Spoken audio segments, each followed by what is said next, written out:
A very good morning to all of you. Welcome to this webcast on advanced tax laws and practice. We apologize to you because we started a little late, but then we have started, and we have with us for the faculty Mr. S.P. Rao. And today's focus will be on indirect taxes portion. We have with us Mr. S.P. Rao, who's a faculty of indirect taxes. He's also a faculty at NIRC. So welcome, sir. Thank you. Before we start, I just want to clear some doubts of the students related to December 2015 examination.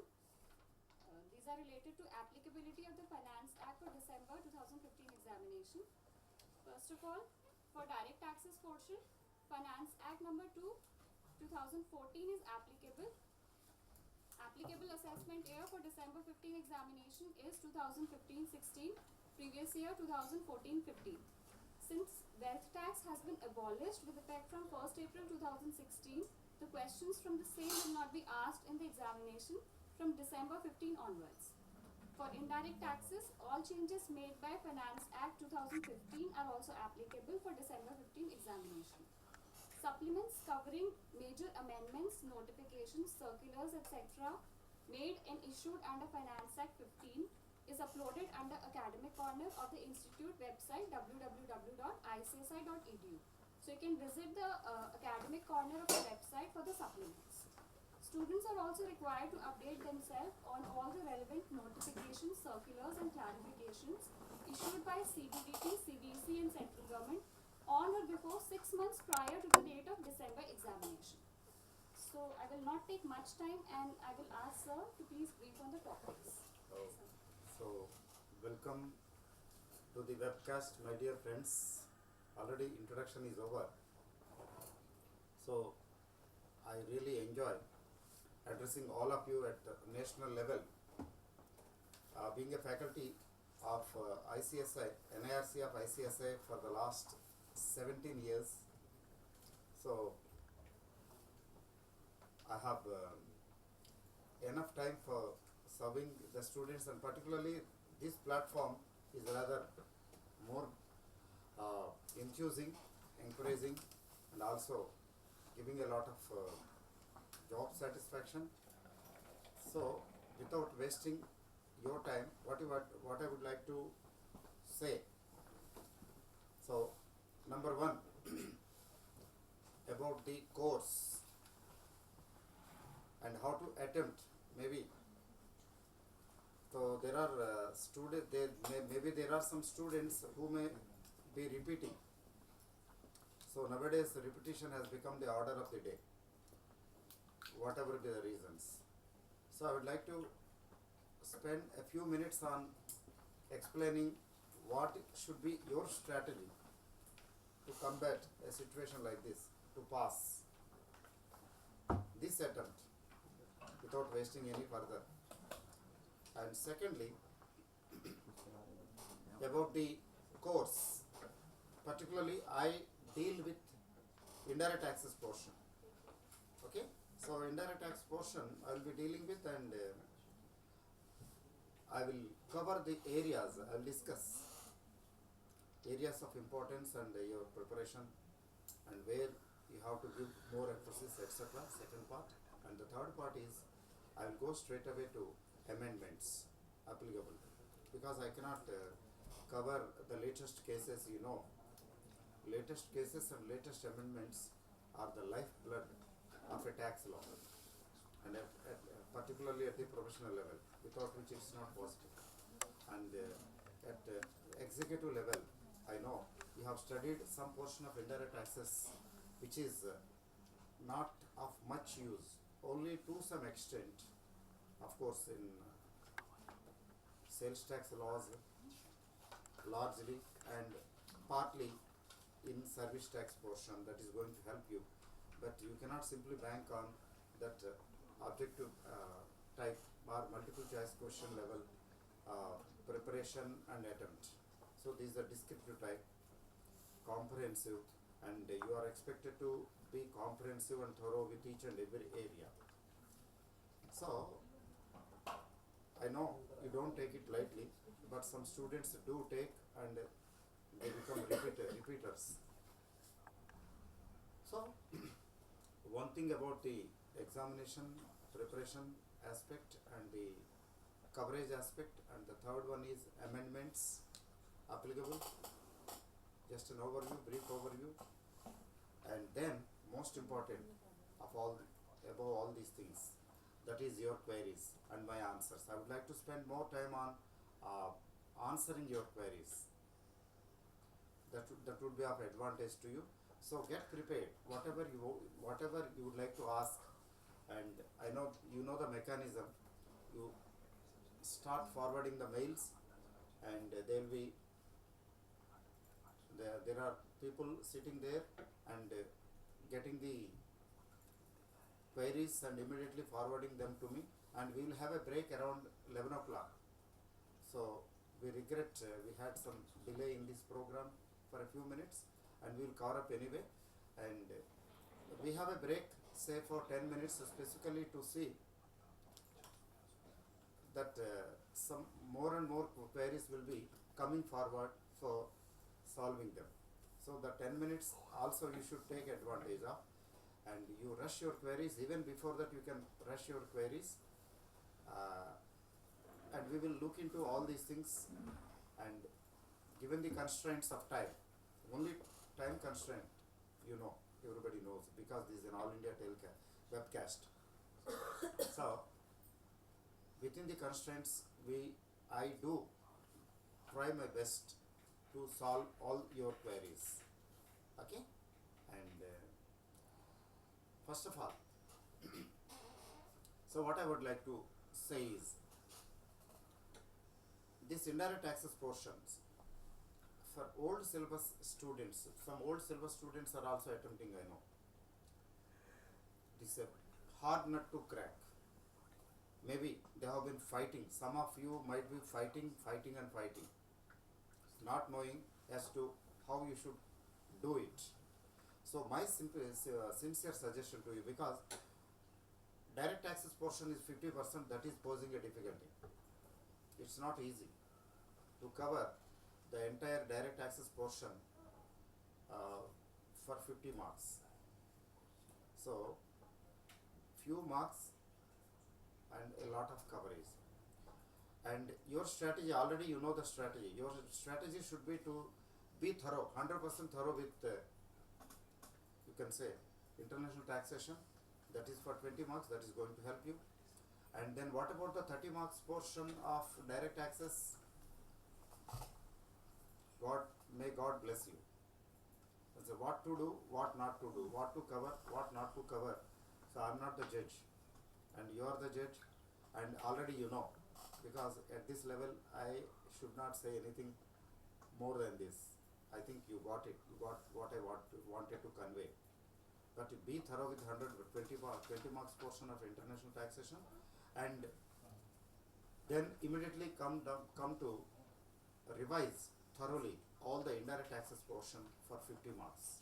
So fortunately you have only central excise and customs. It doesn't pose much difficulty. Today I will give you the tips, I will give you the areas where you have to pay more attention, particularly I will tell you the areas where the law was amended. Okay, so that should help you. So be thorough with international taxation and excise and customs in indirect taxes portion. Done. And then spare some time. You must be sparing. Plan in such a way that you have some time. After successfully completing the 70 marks portion, then go to direct taxes portion. Whatever areas you feel like or you are comfortable, or look at the scanner. Of course, law always changes, assessment year changes, but still apply the new applicable assessment year and look at the scanner, because doing scanner saves your time. Nowadays scanner plus is also coming, so it saves your time. Apply the new provisions, new assessment year's provisions, and take the questions. Try to cover them as far as possible. And one more thing I would like to tell you, because you know your advanced tax laws and practice, it is with you. Everybody is having this. a few words about this. See, maybe sometimes this book is lengthy, sometimes it may be falling short of, say, the amended portion, sometimes somewhere, though reasonable care is being taken, sometimes there may be something left over. So what you have to do is, I don't say whether you should study this or you should not study this, but this is a valuable guide for you as a reference, at least as a reference book, to see the content. What are the contents they have given in this? Say, look at the contents, look at the headings, how a particular topic has been covered. So a particular topic has been covered in this book, in your module. That topic you have to study, whether you study from this or from any other textbook or guide or notes, teacher's notes or whatever it is. You may refer to other things if you think that this is not sufficient or this has not been covered properly, or some bare act has been reproduced, because if it is a bare act, it will be difficult for the student to manage it. So I welcome this. Go ahead with other books, but look at the content and coverage from this book, and this content and coverage you can cover from other materials. There is nothing to worry. Other websites are also there for latest cases. You can, okay? So don't ignore this in entirety. Second thing about this book is, maybe you are getting varieties of practical questions. CS Institute paper setters are very innovative. Nowadays they are doing a better job compared with other professional courses also, because the questions in particular, the practical questions, numerical problems, I can say, as I see from this particular paper, Advanced Tax Laws and Practice, they are giving practical questions in an innovative way. That much is not happening with other professional courses also. That is really surprising. For the last 2-3 years I have been watching the trend. So where do you get the practical questions? Practically they may not be available here in this book, because this may or may not be in a position to do that. Of course there are some practical questions, illustrations we are revising also, and trying to give some practical questions also in this new syllabus module. But still I advise you to go for practical questions from other sources also. Maybe the practical questions that are appearing, that have appeared already in this, and that are appearing as a trend in other professional examinations also. I think you are getting my message. You can look into practical questions coming from other examinations and other courses also. I don't want to name the courses, but you go for them also, because all the 3 courses, say CA, CMA and CS, are just like twin brothers or twin sisters. So one paper setter takes clue from other paper setter of other courses. That has been happening. So there is nothing wrong, you go for other courses and other attempts also. For example, CA in May, the exam takes place, but it will be in June in CMA and CS. But the previous exams, and what was the pattern, what was the, particularly for case study and also for practical questions, numerical problems, you should take clue from them also, and your scanner, previous trends, all these things you have to take care of, because you are at the final level. This is final professional level, ultimate, and nothing should be left over. So thorough means thorough, no compromise on that. So I have told you about the module and the preparation and then examination. I don't want to spend much time on this. You know, the standard is very high standard. The institute has been maintaining, that is necessary to make you a better professional. And in preparation and attempting, particularly about attempt, we often see the question paper answer sheets. Some answers are reckless. So for reckless answers, the examiner The valuer, the examiner has full instructions. He may give you even 0, or he may give you 1 out of 5. So please avoid reckless answers. If you don't know, sincerely leave it, because it's a waste of time. Generally you can't write a law, because this is a law paper. You can't write anything in general like sociology, economics, history, like that. Please avoid that. And please give your answers to the point. And avoid writing in big, long paragraphs. Please. There should be clarity. See, paper, the examiner doesn't look into your language or efficiency in language or your grammar. You may commit even grammar mistakes. Even your sentence framing may not be up to the mark. Still, he will sympathetically consider and give you the marks, provided that your understanding is clear. He will see your conceptual clarity and understanding. Remember. So when you have to say, for example, attempt a definition, define so and so. For example, define say exempted goods under rule 2D of same-right credit rules. Okay. If the language is plain, it is okay. If you simply reproduce a definition, any attempt, any exam, any paper, I say, if you simply reproduce, you will get 40%. There is nothing wrong. I don't object to your reproducing the verbatim statement of the definition. But at the same time, you should be in a position to write in your own language at least a few lines. You should be in a position to explain what it is, what is the scope of the definition. Say for example, same example I am taking. Define exempted goods under rule 2D. So okay. So it gives non-excisable goods. Sorry, that is relevant only for rule 6. Say for example, where duty amount payable is nil or 0. So it naturally includes fully exempted goods and nil rated goods. And there are notifications. 2 notifications, 1 by 2011 and 12 by 2012. There are 2 notifications. And these notifications are making the goods partly exempt, say 2% or 1%, 2% goods. So these are not fully exempt.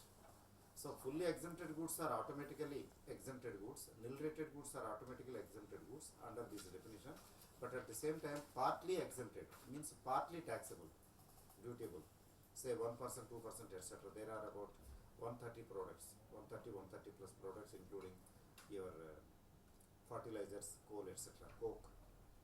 So this is you have reproduced because there is no technical language. Nowadays the legal language is being made very simple, particularly when the government is involved in drafting rules, etc. So 1 or 2 lines you should be in a position to explain about that. So if you know, say these goods under notification 1 by 2011 and 12 by 2012 there are about 130 products including so and so. Though these are partly exempt and partly taxable, these are under the definition of exempted goods. So if these goods are manufactured, even if these goods are manufactured under, because these are considered exempted goods by definition, so no credit on input services, etc. is available. Of course, to that extent there is an explanation, there is a clarity under rule 3.1 and also rule 3.4, utilization, taking credit and utilization of credit. So you should be in a position to relate if you know, if you have the knowledge. If you don't have knowledge, at least you write in your own language 1 or 2 lines to satisfy the examiner. Then he will be convinced that there is some originality. It is not a memory test. It's not a memory test. No doubt, there is a lot of scope today for memory, but at the same time, 100% memory test is not there. So what is your expression ability? What is your understanding ability? That is what the examiner wants to see. So please make sure whatever you reproduce, you explain. And better you explain in your own language. Even if your language is not up to the mark, even if there are grammatical mistakes, don't worry. They do not look into your language skills, communication skills. If you have them, no doubt, it's an added advantage. Even if you don't have, still you will not be penalized much. So this is what I want to say. And one golden rule is there, you know. Suppose 6 questions you have to attempt. Let us assume. Instead of writing 5 questions or 4 questions thoroughly well, even your average performance of all 6 questions will get you more marks. 5 questions writing very well within the stipulated time. Instead, attempting 6 questions not very well but above average or average level. So these 6 questions will get you more marks than those 5 questions which have been attempted very well and meticulously answered. So what I mean to say, the message is very clear. Attempt all questions as far as possible. But certainly you are very much sure that you don't know a particular answer to a particular question, better leave. Why to waste time? Don't beat about the question. But even if you know a little, attempt all questions. And you know, once you attempt a question and do it completely under one roof, you can't attempt, you know, 1A here and after some time 1B somewhere else. When you attempt question number 1, you have to finish all question number 1 in that sequence only, not somewhere else, because that's not within the framework. So then, so attempting the question and writing, finishing the examination in 3 hours time, it's a Herculean task. Even if you know very much, but you have to put it in a nutshell. So time management is all important. And I tell you, it's not necessary at the professional level. Better be fresh when you go to the exam. When you read throughout the night and go to the examination hall, that's not going to help you, you know. You have already experienced this. So feel fresh when you go to the examination. And take light food when you go to the examination. So these 2 basic rules you know. Okay? Take a little more sleep and be at rest, and take light food. Don't go hungry with an empty stomach, or don't go with heavy stomach. So these things already you know. I need not repeat anyway, I have done it. About the preparation and about the attempt I have done, I think. And if you have any queries, I will take up them also. I will go to the second part, very very important part. That important part is, I do cover central excise and customs first, and not much there to cover in customs only. I will attend your queries, because hardly are there any amendments in the last budget 2015, and in 2014 also minor changes were there in customs. The major changes will be taking place only when the GST comes. Till then, I am not expecting much. They are not putting their efforts on customs, and excise, it is inevitable because it is a part of GST. That is going to be a part of GST naturally. So for old syllabus students, it will be more beneficial, because I do start excise and then to customs, and then I will switch over to service tax. First of all, excise. So when I talk about excise, I talk about rates of excise duty. Excise duty. What is the applicable rate of duty? This is often asked questions, frequently asked questions. See, there is nothing like a specific rate or particular rate of duty under excise and customs. You know why? Because different products attract different rates even today. Because Schedule 2 is no more. Schedule 2 is there under Tariff Act, but that is closed now. All the goods under Schedule 2 got exemption. Special excise duty has been exempt since 2006. So that rate has been added to the basic rate, basic duty, that is same VAT. So for example, you manufacture a car, remove a car or air conditioner. These products are under SED and the rate has been added to SENVAT here. So different rates. So excise duty, what is the rate of duty applicable? There is no uniform duty or single duty. Different products attract different rates of duty, that is what you have to understand. But of course, standard rate is there, but for majority of the products or for most of the products, unless there is an exemption, the rate is 12.5%. Please make it a note. You don't find a question in the examination without giving a rate of duty, without a rate of duty. The paper setter, examiner will certainly put the rate of duty applicable. He will give you 10%, 12%, 12.5%, or sometimes by mistake 12% plus S. But simply follow as it was given in the examination. Suppose he has given a question 12% plus 3% cess as applicable. So gently, humbly you do it. Take 12% and add 3% cess. But if they don't give, remember now cess is no more. Education cess, it has been merged with 12%, it is now 12.5%. By mistake also, if they don't give any rate of duty under excise, simply find out the amount of duty. If they say by mistake, and simply take at 12.5%. Done? Take at 12.5% if they don't give any rate of duty. Otherwise, you simply apply the rate of duty given in the question paper, given in the question. That question will be normally 12% plus cess or 12.5% plus cess. In some cases, they may give their own choice, 8%, 10%, and accordingly you have to do it. You simply do as they give in the question. Done? The issue is over. And education cess, education cess has been merged with the excise duty rate because of that. So now what may happen?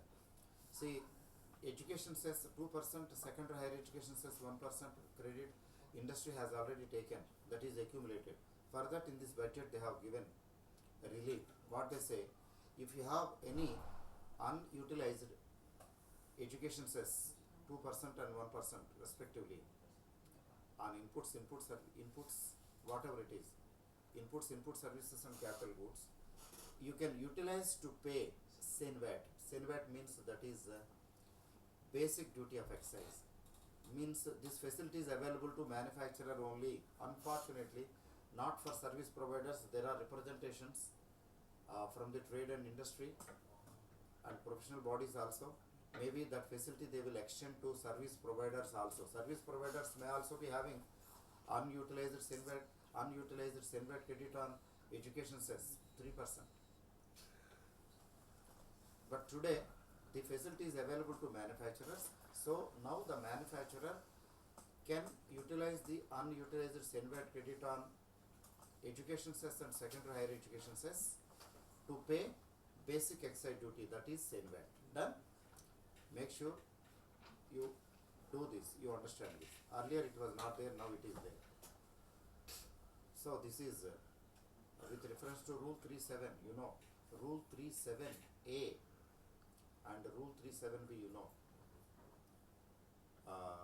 utilization. Rule 37B you must take note of. Rule 37B, this is a very important valid point. That is about rate. And what about customs? Customs also, there is no particular fixed rate. Different products attract different rates, and that too, if you talk about BCD, we have to look to Schedule 1 of the Customs Tariff Act. It may be standard or preference rate. So the rate is standard rate, you can say peak rate of custom duty. That is still, of course, 10% only for the last 2-3 years. It is 10%. But they will give you the applicable rate of duty and you apply that. If you have to assume at the most, you go ahead with 10% basic custom duty. And what about central excise duty, CVD, countervailing duty, or additional duty under section 3.1 or 3.3 as the case may be? Of course, 3.1 we do consider. So that is as per Central Excise Tariff Act, effective rate applicable under central excise. You don't have to do anything, they will give in the examination. And you know, you are not adding cess anyway. When you add CVD under section 3.1, you are not adding any cess at all. So in such a case, if they don't give any rate, again there is a problem that what you do is simply add 12.5%. But unfortunately it is adding education cess. You are not supposed to add. But if they give simply the excise rate, excise duty rate, say 12%, 10%, whatever it is, and even if they give the cess, don't add. In any case, for customs duty customs valuation, never add education cess to excise duty portion, that is CVD. Done. And what about education cess in customs? Is it applicable? Yes, still applicable. So how do you do normally? You know, BCD plus CVD without cess, and BCD plus CVD added to the assessable value. You know, of course, CVD you are adding after adding BCD. So assessable value plus BCD total, and then you are adding CVD. You know, again you have to add education cess 3% on BCD plus CVD. You know that earlier also you were doing the same thing, and today also you have to do the same. After that, after adding education cess on the total value, sum total of the value plus duties, then you are adding special CVD. In today's time, most of the, for majority of the products, CVD, special CVD is exempt. Only few products they are attracting certain products, but whatever it is, if in the examination, if they give in the question, if they say special CVD is payable, automatically you pay at 4%. If they give a reduced rate, it happened in the case of CMA paper some time ago. If they give 3% or 2% as special CVD specifically, then you do that only. If they don't give, if they say only special CVD is applicable, then add at 4%, right?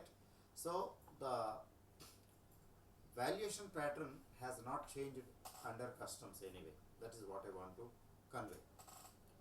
And what about service tax? Of course, new syllabus students are there, new scheme students.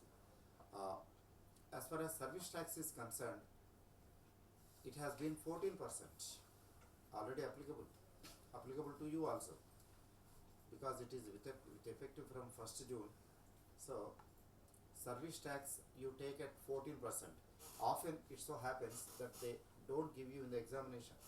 In the question, they will simply ask you to find out the service tax amount, calculate the amount of service tax payable. Then what is the rate applicable, because there is uniformity, because section 66B talks about it. It has been amended already. 14% service tax. Done?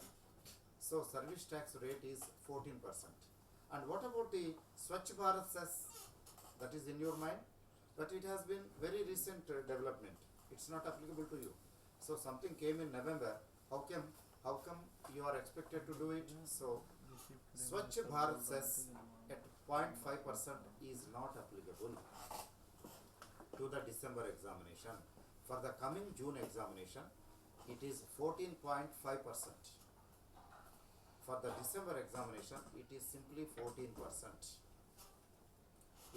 Invariably, you have to take it as 14% automatically, even if they don't give the rate of tax under service tax, because it is implied. It has been specified under section 66B of Finance Act. Okay, so as far as the rates are concerned, I have given the clarification, and I will give you further clarifications. Oh, time is running. I will give you further clarifications when you put queries. So I would like to spend more time on your queries. What I do is I will finish, I try to finish by 11:05 or 11:10 the applicable amendments in excise and customs, and we'll have a break, and after the break we will be there should be flood of queries, there should be inflow of flood of queries I am expecting. I would like to spend more than 30 minutes, 30 or 30 plus minutes for your queries, for solving your queries. That would be worth spending the valuable 2 hours time. Okay? So then, so in a quick this thing, I'll go one by one, particularly central excise. So what are the developments, what are the changes that took place in central excise? You know, most of the changes took place in Central Excise Rules 2002 and Senvat Credit Rules 2004. So one among them, I first of all go with Central Excise Rules 2002. Rule 8.4 has been added. Rule 8 is, you know, regarding payment of duty. Rule 8 is payment of duty under Central Excise Rules 2002, where there is a provision, of course, that has a link with section 11A, that is recovery section, show cause notice, recovery section, and section 11, that is direct mode of recovery. So that has a link with section 11 and section 11A also. The similar amendment took place in service tax also. Please, you have to look into. Okay. You know, under Rule 8.4, the provision is, suppose you have specified in your monthly quarterly return, you know, you have to submit your returns, monthly returns and quarterly returns, etc., as the case may be, in which there is a column, and in that column you have specified that certain amount is still due. There is some amount due, that your return filed under, say, you can say year 1 or year 2 or year 3, as the case may be. Year 1, you know, for non-SSIs, year 2 for export oriented units, and year 3 for small scale industrial units.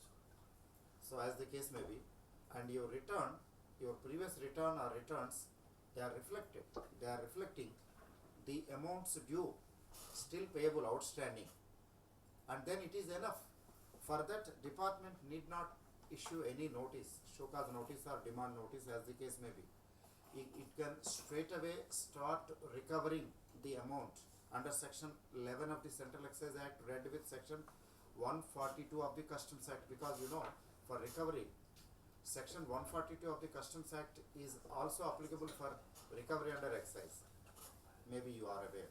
So they can start recovery automatically without issuing any show cause notice or demand notice.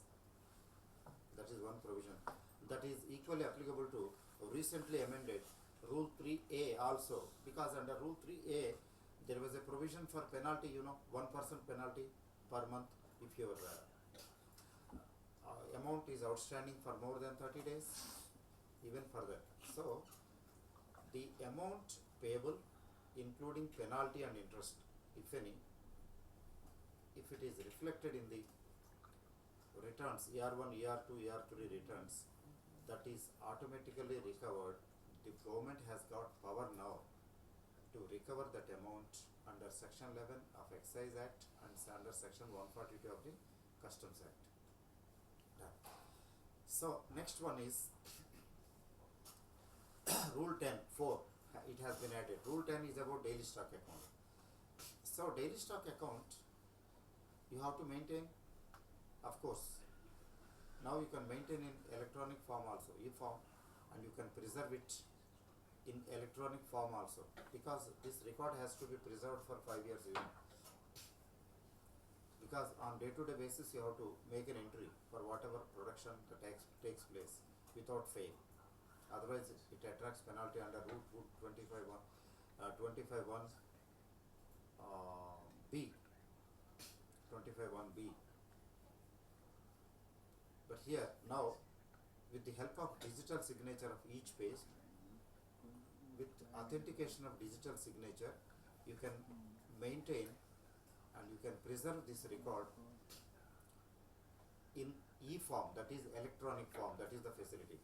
This, in the same way, it is applicable. If you read Rule 4A, 4B, 4C carefully of service tax rules for the new syllabus students, this provision, similar provision has been made under service tax rules also. Look at the amendments 4B, 4C, etc. 4A, 4B, 4C of service tax rules 1994. And then Rule 11, this underwent, so you can say, major amendment.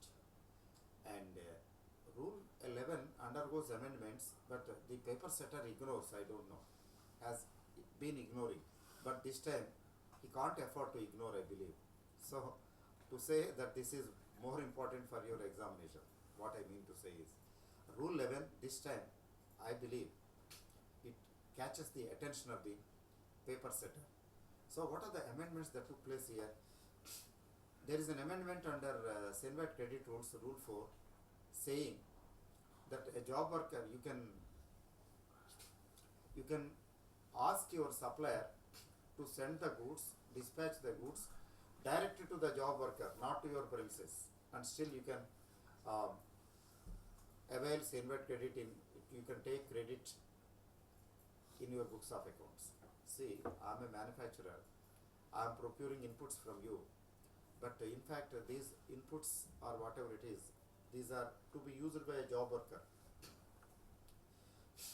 There is no express provision allowing the manufacturer or the user to get them dispatched to the job worker directly, but industry is doing this.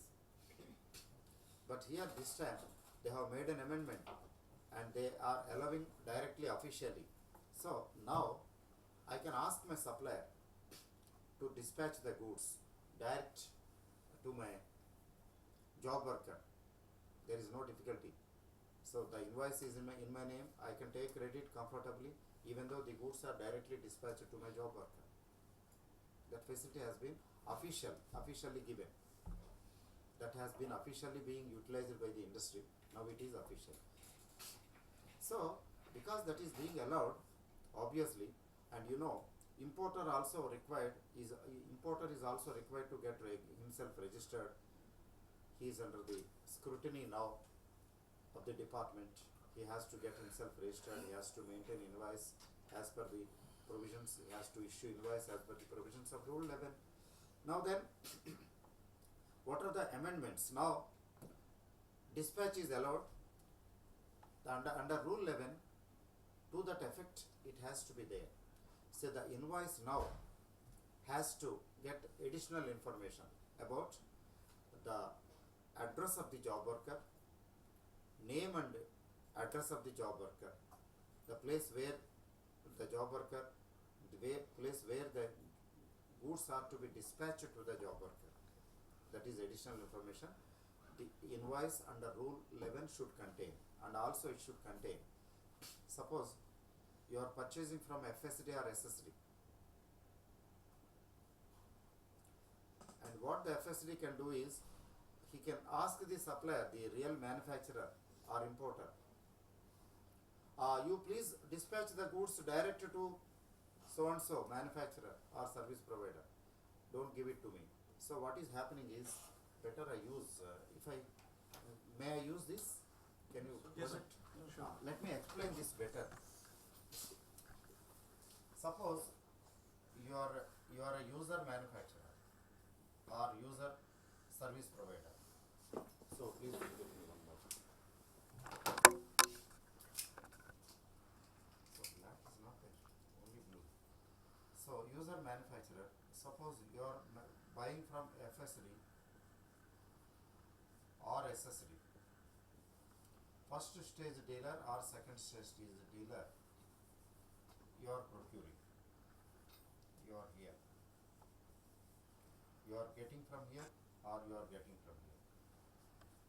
So what often happens is this FSD or SSD, they are not buying, they are buying from somebody, obviously. So what they can say is there is a supplier, manufacturer supplier. They may ask the manufacturer to dispatch directly. So what is happening here? The supplier is not selling them and dispatching. See, if it is the case, the goods will go there, and from there the goods have to go there. So unnecessary transportation and all these things.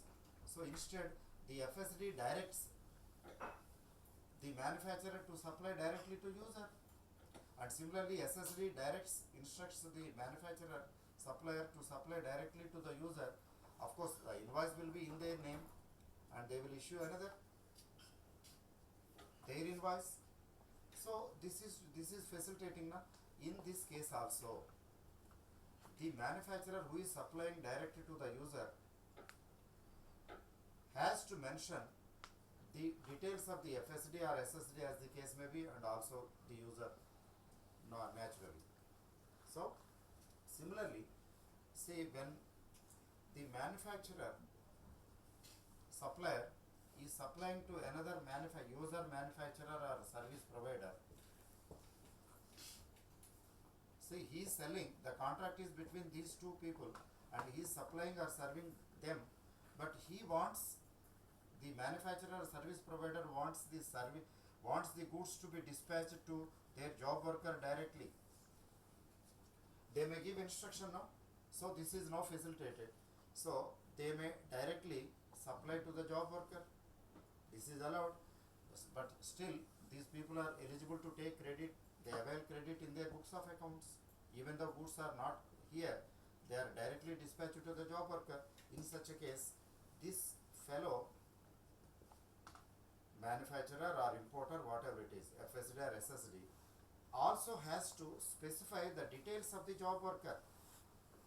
The details of the job worker means name, address, etc.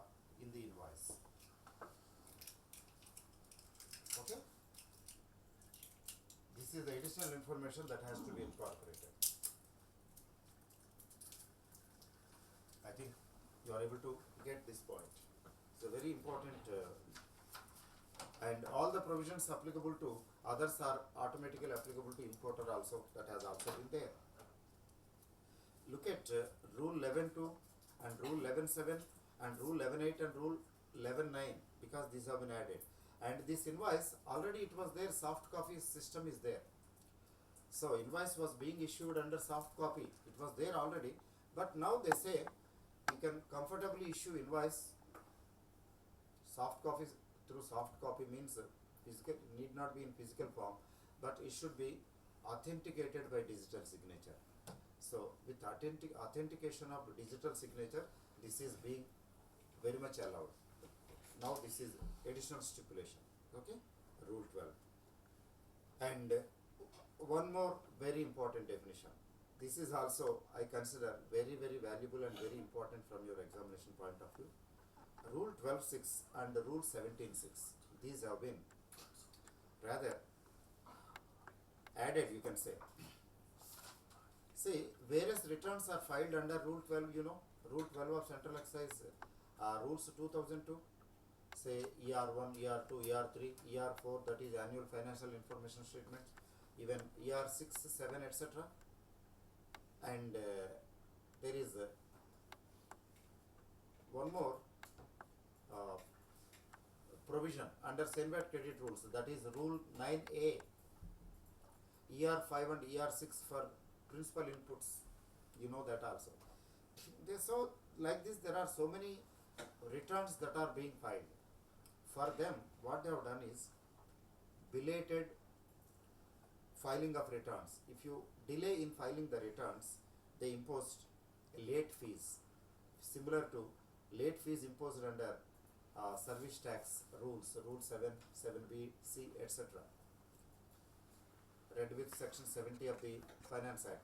So in service tax, it is already there. that is a maximum of 20,000 rupees. Okay, 100 rupees per day of delay, subject to a maximum of 20,000 rupees, maximum cap, not beyond that. But this is too much anyway. Now, both in service tax and also under excise, if you file a return late for the belated submission or filing of returns, of course, it is not submission, it is filing, because e-filing is mandatory everywhere. If you delay in filing your returns, there is a delay fee of 100 rupees per day, subject to a maximum of 20,000 rupees. So this is equally applicable to export oriented units filing returns for their domestic tariff area transactions, and to that effect rule 17 sub rule 6 has been added. Done? So mind you, very important. Again, rule 12 triple C. Rule 12 triple C under Central Excise Rules 2002, its corresponding provision under Rule 12 triple A, Senvat credit rules. These rules, restrictions, these provide for restrictions. When you make some violations or contravention, and the department can go to an extreme level of even cancelling your registration and imposing penalty, putting restrictions on Senvat, passing on Senvat, utilizing Senvat credit, etc., etc. And these restrictions are now they have been extended to registered importer also. Registered importer. And similarly under Rule 22.2 and 22.3 also, whatever provisions, conditions are made applicable to others like FSD, SSD, they are equally applicable to registered importer under Rule 22 and 22.3 also, 22.2 and 22.3 also. Okay, these are some of the major amendments under Central Excise Rules, plus two more important areas are there. That is Rule 9, Section 6, Rule 9, read with Rule 9 of Central Excise Rules, and Notification 36/2001, etc., etc. There is an amendment, glaring, you can say, that is, now registration has been made mandatory, pakka, 100% mandatory. So, online, now you have Central Excise registration should be online. No question of filing in physical format.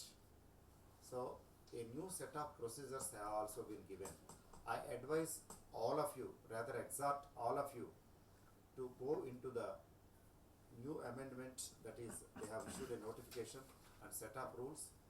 So now e-filing is mandatory, getting registration through internet, that is by this thing, is mandatory.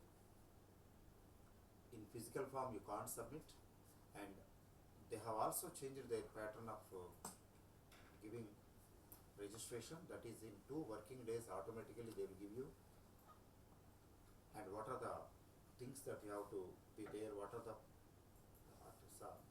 details required from your side they have given. And I tell you, they have also told you that in 2 working days they will do the complete the formality, registration formality, and then after that they will go for physical verification of your inspection, a verification of documents, etc., etc.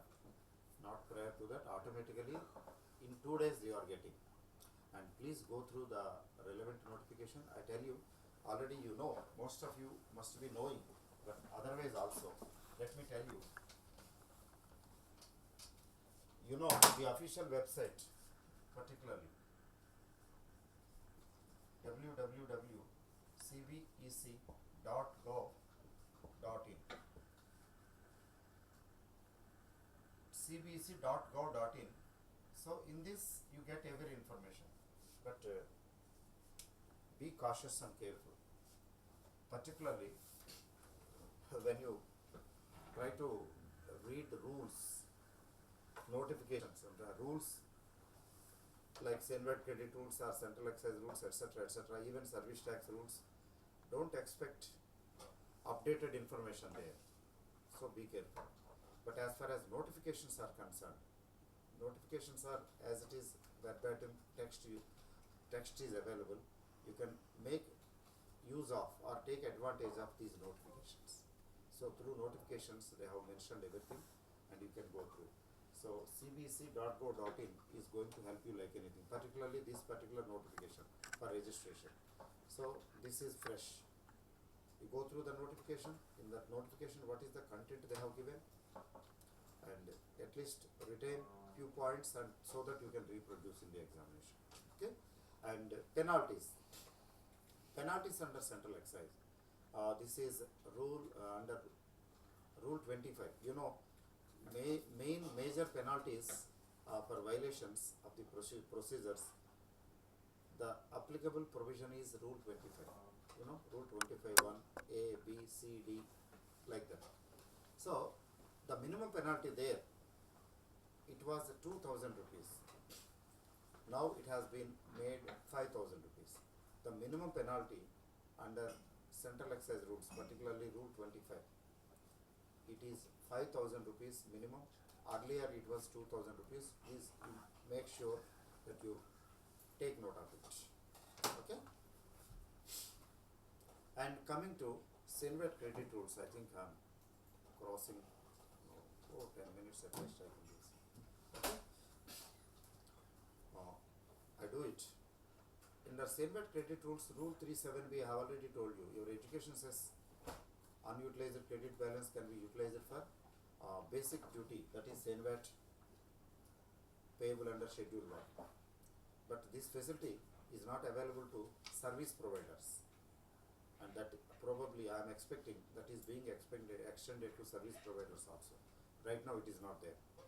And next point is rule 4, particularly whatever amendments took place, the major area, of course, this time in Senvat credit scheme, amendments are not many. I can say a very few compared with the previous years.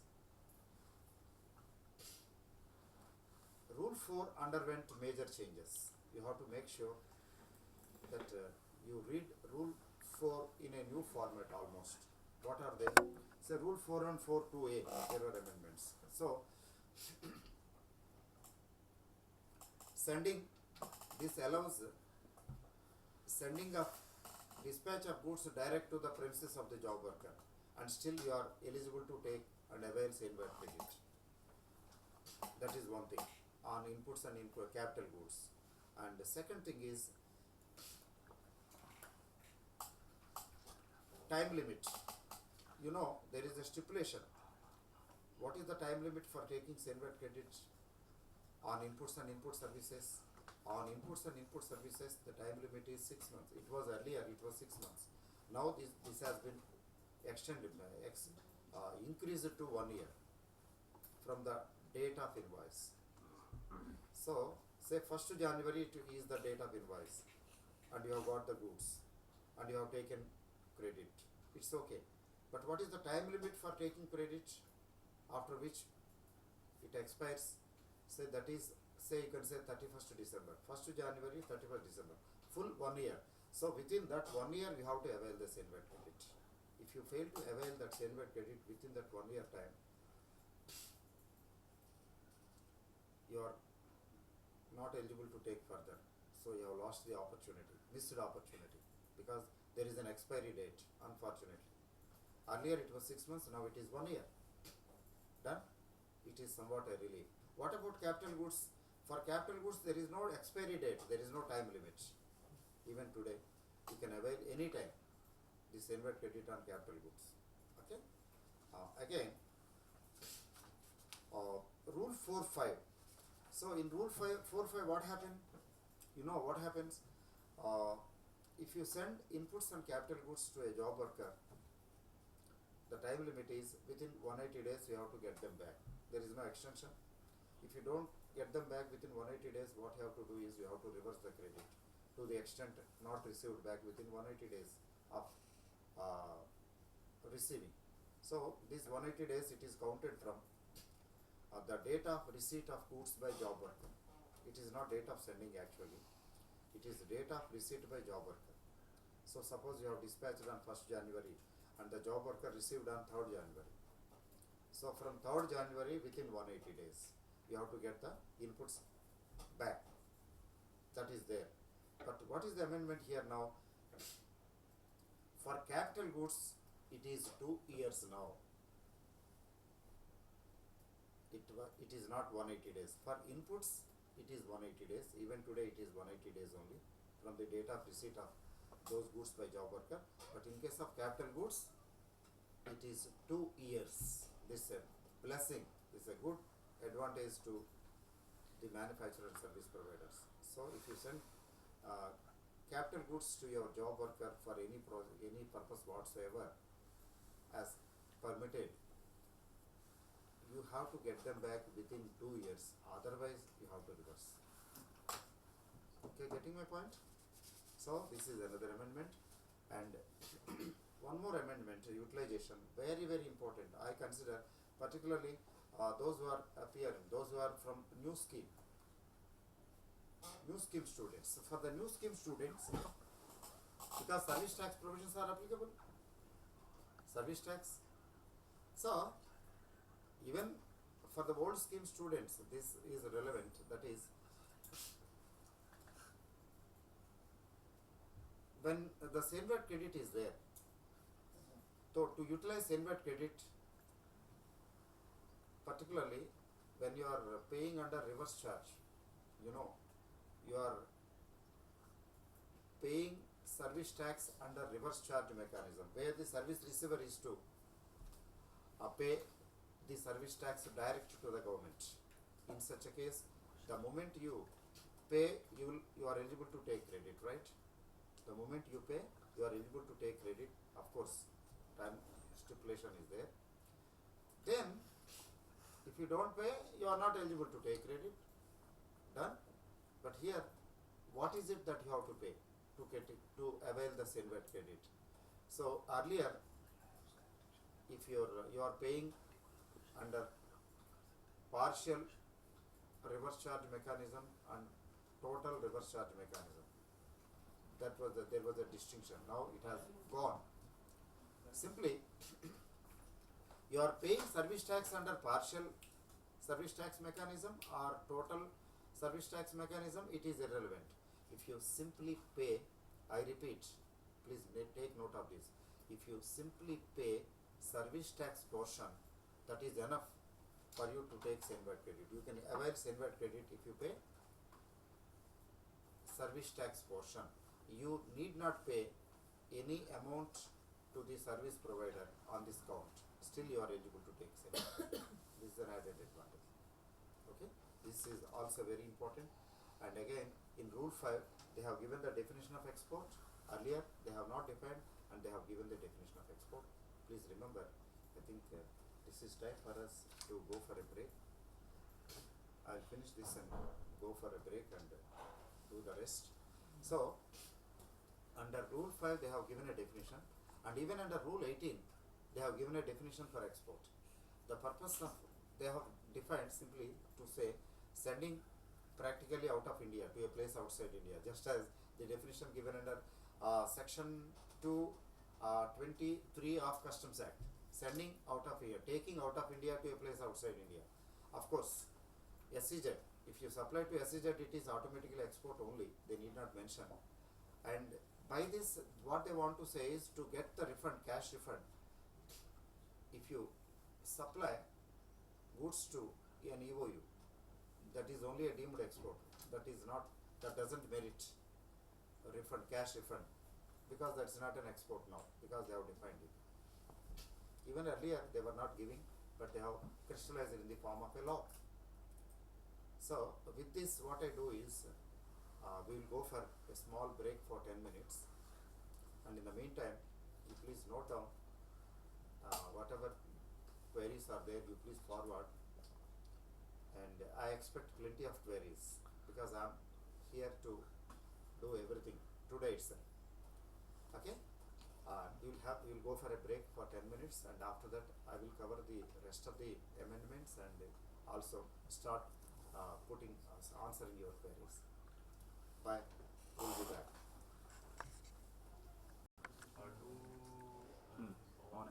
Welcome back, friends. So let me just like rapid news service, let me go rapid fast. And in central exercise I was telling you, Rule 25 underwent change to the extent of penalty. So now it is a minimum of 5,000 rupees penalty. Earlier it was 2,000 rupees. That's number one. And again,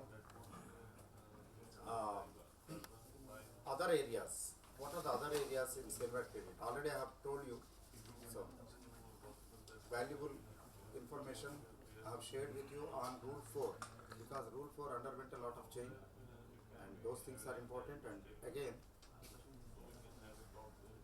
important is what do you mean by exempted goods under Rule 6? Say, in Rule 6 there is a specific addition to exempted goods. They say, earlier under Rule 6.1 of Senvat credit rules, if you manufacture exempted goods, you don't get credit on inputs used in the manufacture of exempted goods, okay, or input services used in the manufacture of exempted goods. This is what happened. What do you mean by exempted goods? Exempted goods have been defined as nil rated goods and fully exempted goods and partly exempted goods under notification 1/2011 and 12/2012. But there is one more addition here, and which is applicable only to Rule 6, nowhere else. That is, if you manufacture even non-excisable goods, earlier it was not there. If you manufacture non-excisable goods, not only exempted goods, non-excisable goods. Non-excisable goods means goods which are not there in the Tariff Act. So these non-excisable goods are also treated as exempted goods only for the purpose of Rule 6, nowhere else. For the rest of the Senvat credit rules, this is not at all applicable. So please take note of this. And then Rule 14. It's a very interesting provision. Rule 14 is about penalties, credit taken wrongly, recovery you can say. Rule 14 is about recovery and Rule 14 is about penalty. If you take credit wrongly, what is the consequence? You have to reverse, you have to refund, you have to give it back, you have to pay back because you have taken wrongly. And here it underwent a lot of controversy, and there were successive amendments in 2012 and also again 14. And here the recent amendment made it a little more expansive. Rule 14 has been expanded now. Recovery of wrong credits taken and utilized. Because time is very short, I can't go into the details because it requires a lot of time. Let me tell you.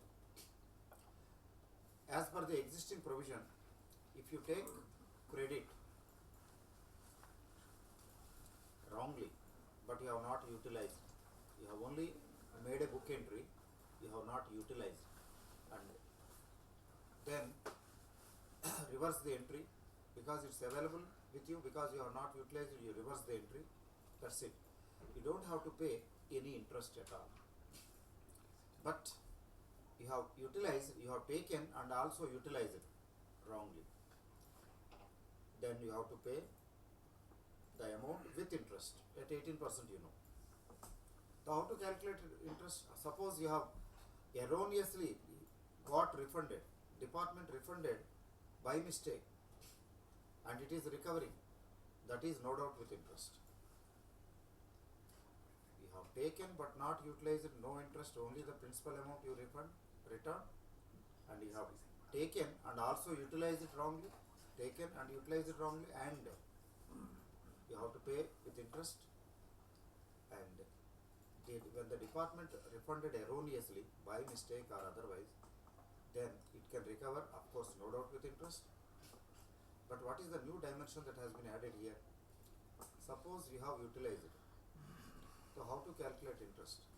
From which date you have to calculate interest? There may be opening balance and there may be addition in between, because you are bringing in inputs and input services and you are adding credit there, and there is an intermittent credit being added, and also the wrongly taken credit. There may be 3 areas. So for that they say they have made amendments here saying opening balance you are supposed to have utilized first, and then credit accrued in between in that particular month or so, that is supposed to be utilized, used up, then only this wrongly taken credit you are using. So in the last year you are supposed to have been using this. So we can say this is a relief to the advantage and relief to the benefit to the SSC.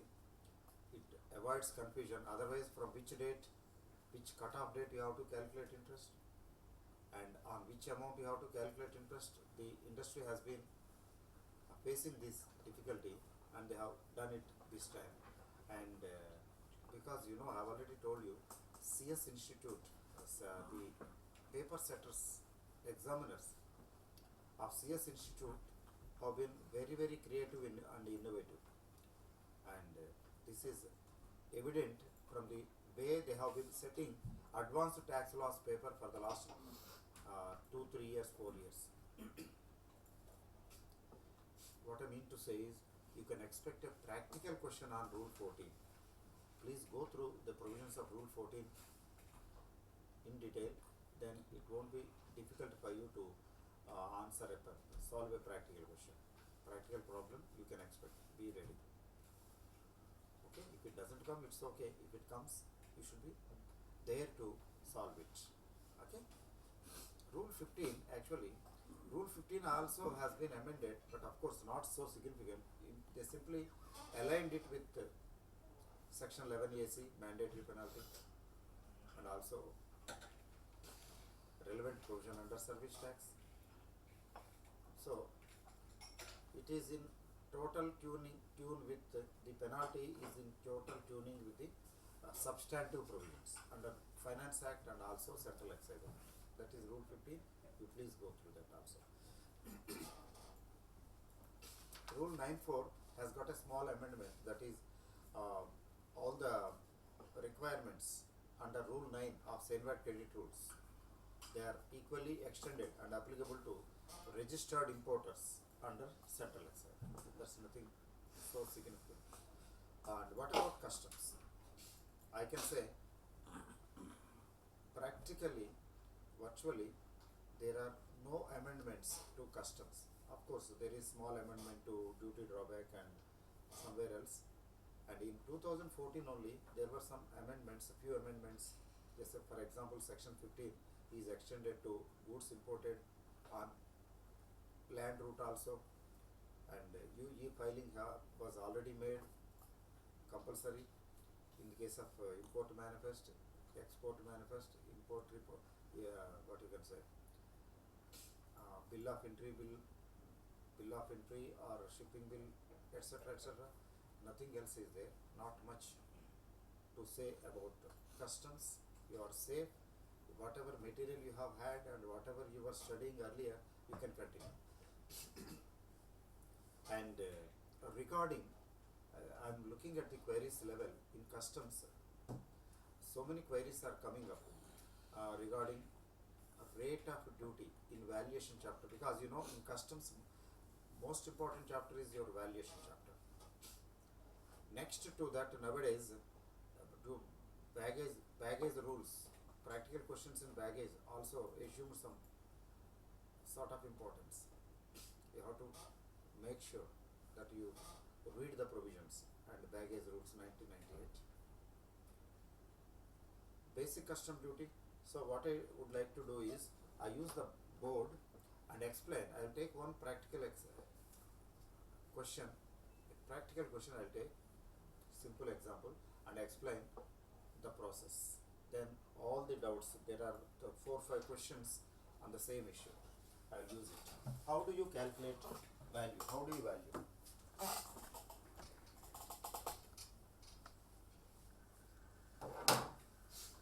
I take a practical example.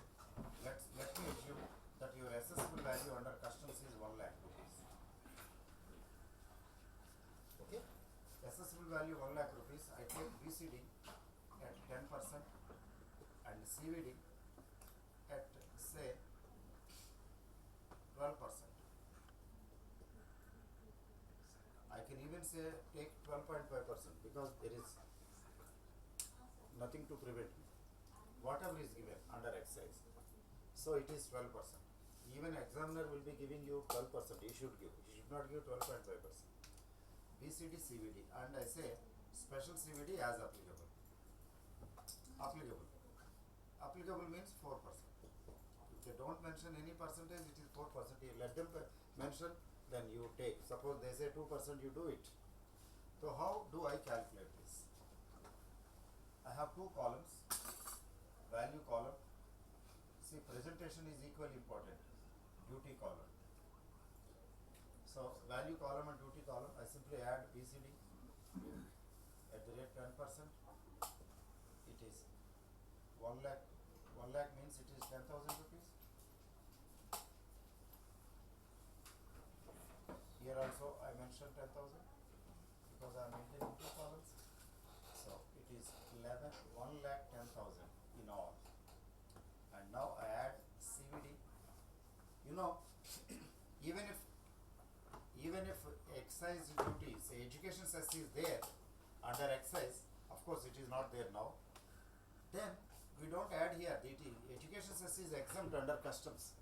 It is payable under excise. The same thing is exempt under customs. So we simply add the duty. We don't add cess.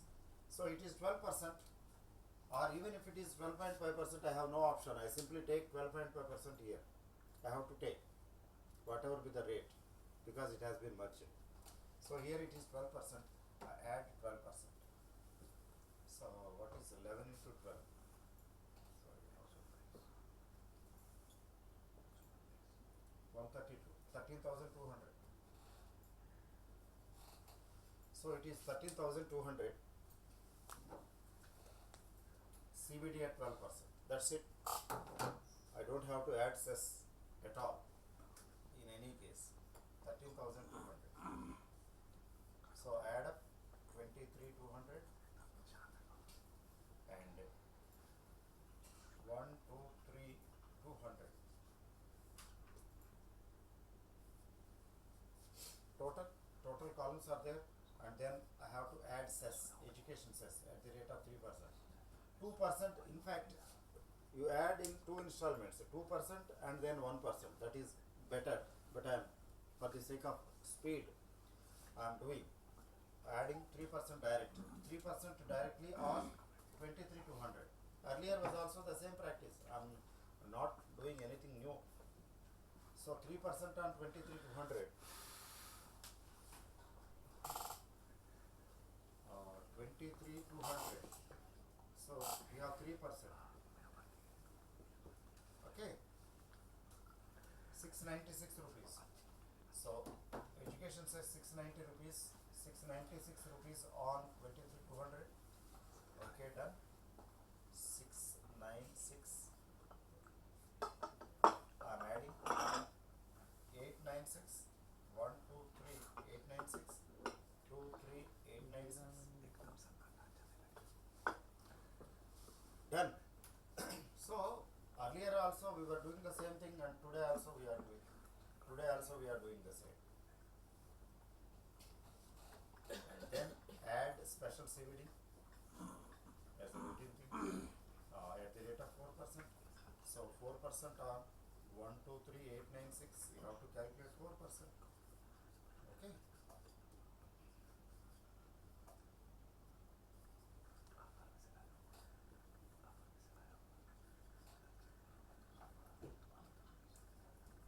is something like 4,000. How much it comes to? 1 lakh. 4,939 or 940 rupees. 4,940 rupees. I am simply. You please check up the calculations. Let me also check up.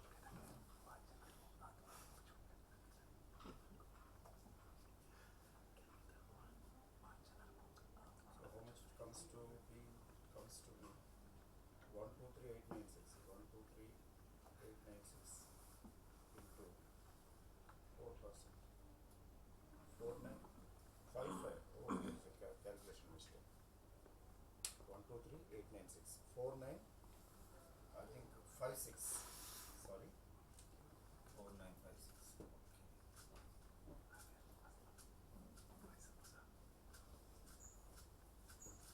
I'm not adding up, you do it. I have added BCD, then CVD, and then cess, and total I have added special CVD at 4%. I have done nothing new. It was there earlier, and today also it is the same. But the question arises is, education cess has been merged with central excise duty. So earlier it was 12% and they made it 12.5% without mentioning anything about education cess. So on 12.5%, even in excise we don't add cess because all inclusive, no cess extra. But at the same time, if they give 12.5% here, should we take 12.5% here or 12%? There is no clarification. So obviously, I add 12.5% if they give. That's it. So many queries have come up and I have clarified this. Okay? And further, if you want to ask, still I think there is time, you can forward your query on this. So immediately, I would like to switch to service tax. On new schemes students, for the new scheme students, service tax is also applicable, and VAT and CST. On VAT and CST, we hardly have anything to say because you don't have changes or amendments. The only thing is, there is some confusion. I am looking at the queries. Somebody was saying sales tax from one state to another now made VAT. Sales tax from one state to another now made as VAT has reduced or increased tax. This language is not clear. Sales tax from one state to another. If there is a sale from one state to another, it is interstate sale, only CST is payable. If no C form is produced, it is a VAT rate of the selling state. Selling state means goods, the state from which the goods are lifted for delivery, removed for delivery. Okay, that is selling state. So whatever be the VAT rate, suppose the goods are lifted from Haryana to Himachal Pradesh. So in Haryana, the VAT rate is 12.5%, and you have to pay CST at 12.5% if the buyer is not able to produce Form C.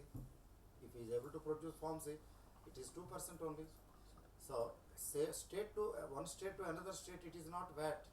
It is the VAT rate when the buyer is an unregistered dealer. Okay, and as 15% is deducted as VAT charges while goods are purchased. Practical, maybe he has seen some practical situation, this student. Actually, 15% they have deducted, which state I don't know, because the VAT rate is different now for different states. The revenue neutral rate happened to be 12.5%, but hardly any state is right now is having this 12.5% revenue neutral rate, because India is a federal state. Each state has its own, has its autonomy, powers to do as they wish. So in many states it was made 13.5%, in some states 14.5%, and in some states they have straight away made 15%. Some states what they did was, for some products 13.5, for some products 14.5. So the basic objective earlier to introduce VAT was to reduce the number of rates. Now the number is going to increase. For how long? Till we get GST. Once we get GST, all these things will go. So this 15% may be peculiar to a particular state, because rates vary from state to state. So VAT rate may be 15%. What is wrong? They may collect even more. Even central government can't stop them. Even parliament can't, because it is under entry number 54. Every state government has power to levy, make a law, levy and collect local sales tax. That is VAT. Okay. So in VAT and CST there is nothing much to add except the queries. And coming to service tax. Service tax now 14%. As per charging section 66B, it is 14%. I repeat. What about Swachh Bharat?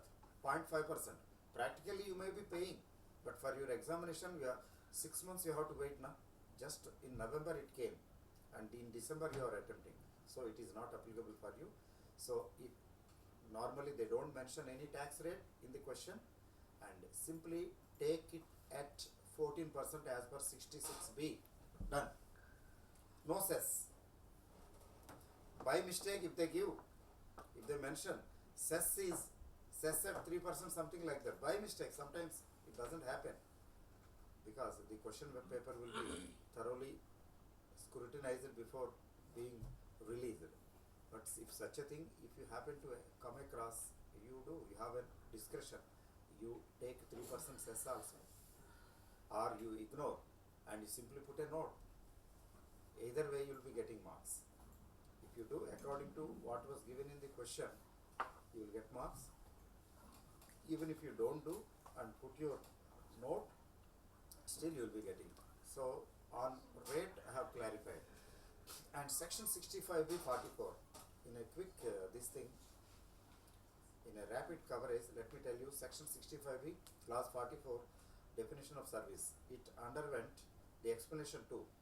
The definition of service is same, but explanation too, definition of service has 3 parts. Part number 1, what is service? Simply activity plus declared service. Part number 2, what is not service? They have given 3 areas relating to immovable property, goods, title transfer, and again employer-employee relation, service provided by employee, and again court fees. So what is not service? And actionable claims and money. Okay. And but at the same time, deemed sale, etc. But third part, they have explained what is service. So these explanations are very, very relevant. There are 4 explanations. In 4 explanations, second explanation relates to what is not actionable claim and what is money and actionable claim. Exchange transactions are not actionable claim. Exchange transactions, one currency converted into another currency for consideration or commission, naturally that attracts service tax. Secondly, they have added 2 things. One is lottery. See, distributor of lottery, whatever he charges, sole selling agent or agents or agency commission. So these are not treated as money or actionable claim, because there was a case in Delhi regarding chit funds welfare association. There was a case in which Delhi High Court held that it is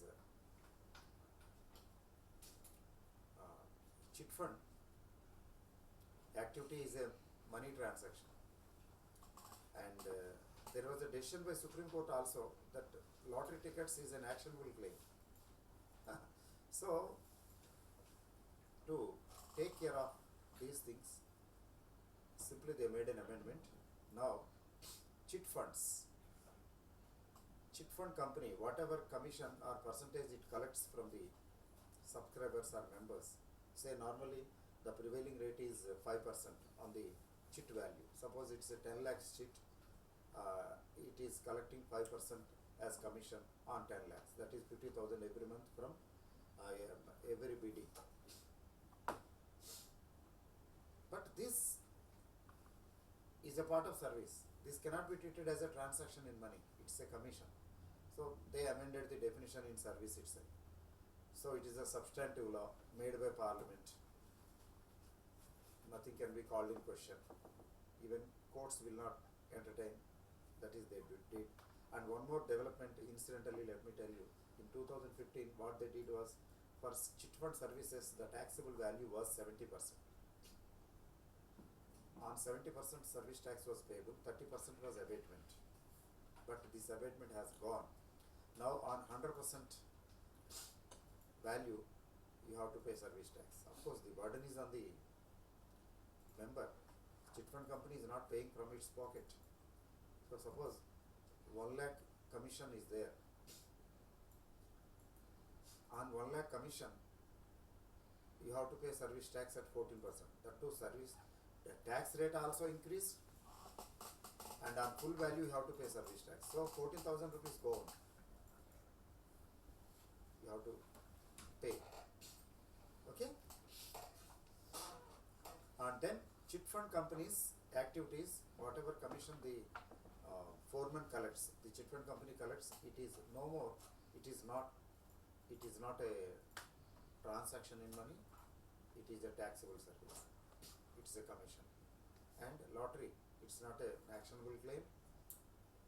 To that extent, it is treated as taxable service. On that amount, service tax is payable.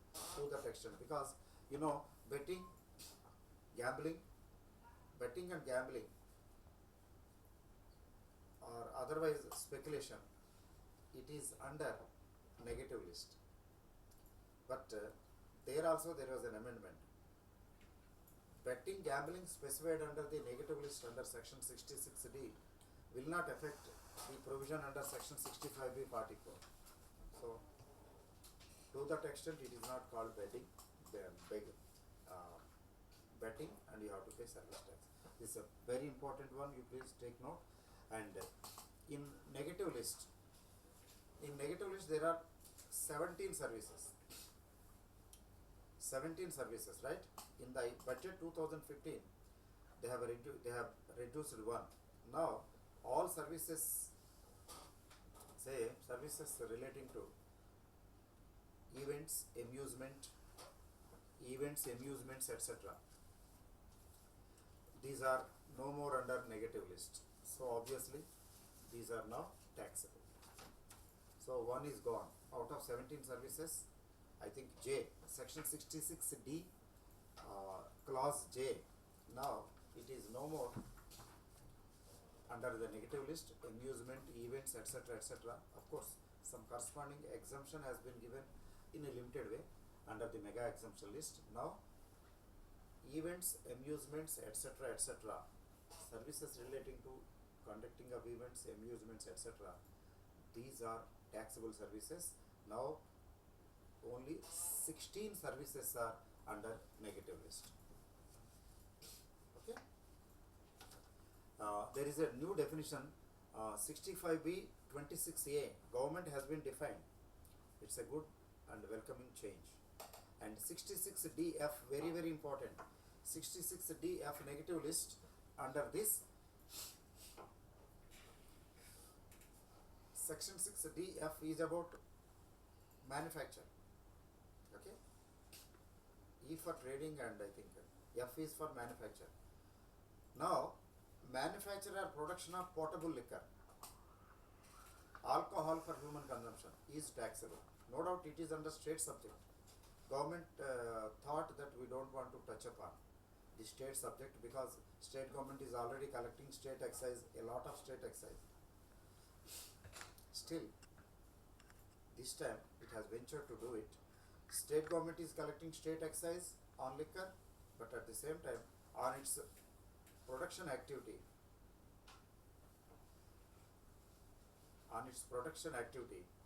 it wants to collect service taxes. So to this extent, manufacture of alcoholic liquor for human consumption is taxable under service tax, and incidentally intermediate production of alcohol liquor has also been removed from mega exemption list. It is no more exempt. So intermediate production of alcohol liquor,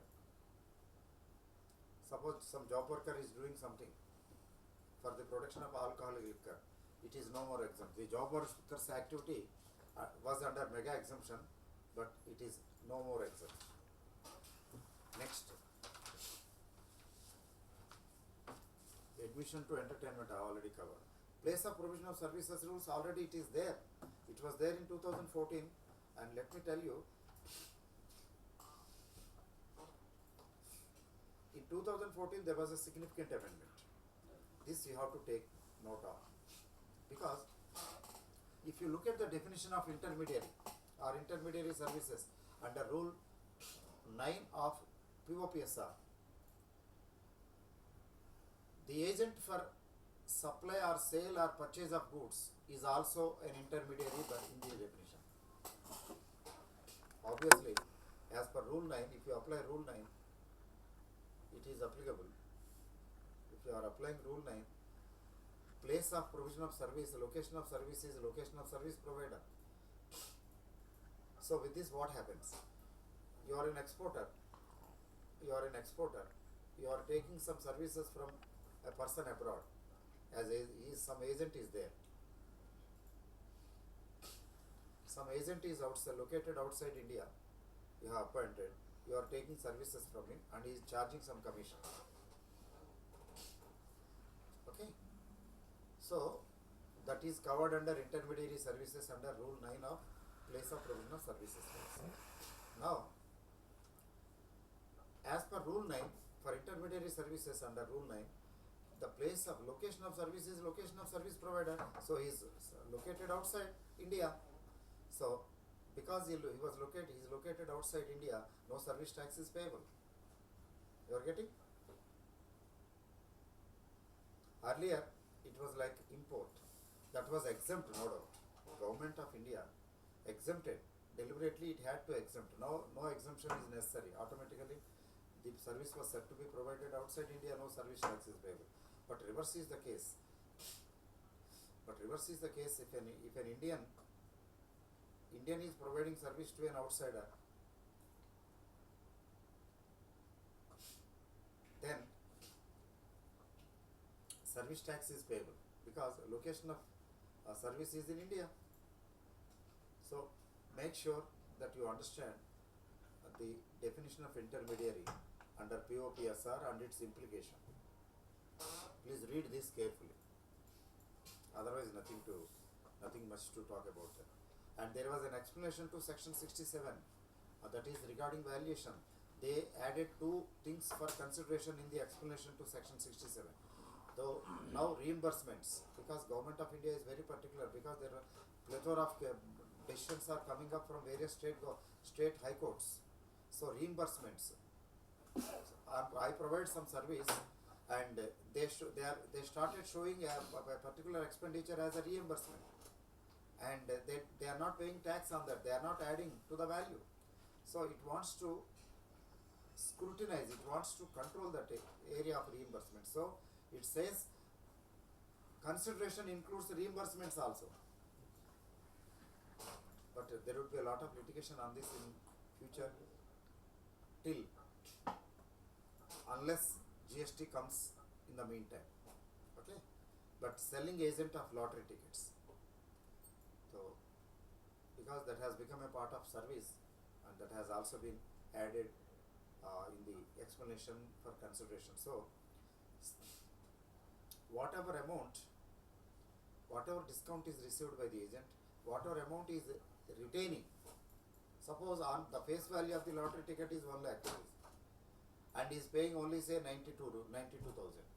Why 92,000? The remaining 8,000 is treated as something like commission, is remuneration or benefit, whatever it is. So he is selling in the open market at 1 lakh rupees, but he is depositing only 92,000. The 8,000 is his commission or deposit. Now that 8,000 is also considered as a consideration, and on that, as per section 65B44, it is a service, and on that amount, read with section 67, service tax is payable. Getting my point? So read that carefully. And a new if you come to mega exemptions. So before that, I would like to give you some valuable advice. That is, when you are preparing for service tax, remember two things carefully. One is negative listed services, and second one is mega exemption. Maybe it is very painful, Right now around 40 to 43 services are there, or more, around 43 services are there, entry numbers which are exempt. 40 plus entry numbers are exempt under mega exemption. Imagine, is it practically possible to learn, memorize? No, even for me, for you, for anybody, but you have to do it anyway. So read thoroughly all mega exemption, all entries under mega exemption with amendments, latest amendments, and read thoroughly the negative listed services, because from negative list and mega exemption you will be getting practical questions, one practical question at least. So you shouldn't miss the bus. This is my advice to you. So in mega exemption, what are the changes? A few changes are there. Say for example, entry number 2, ambulance services. They are really essential services. So provided by all service providers. Only selected service providers services were exempt. Now anybody providing ambulance services, emergency services, now exempt.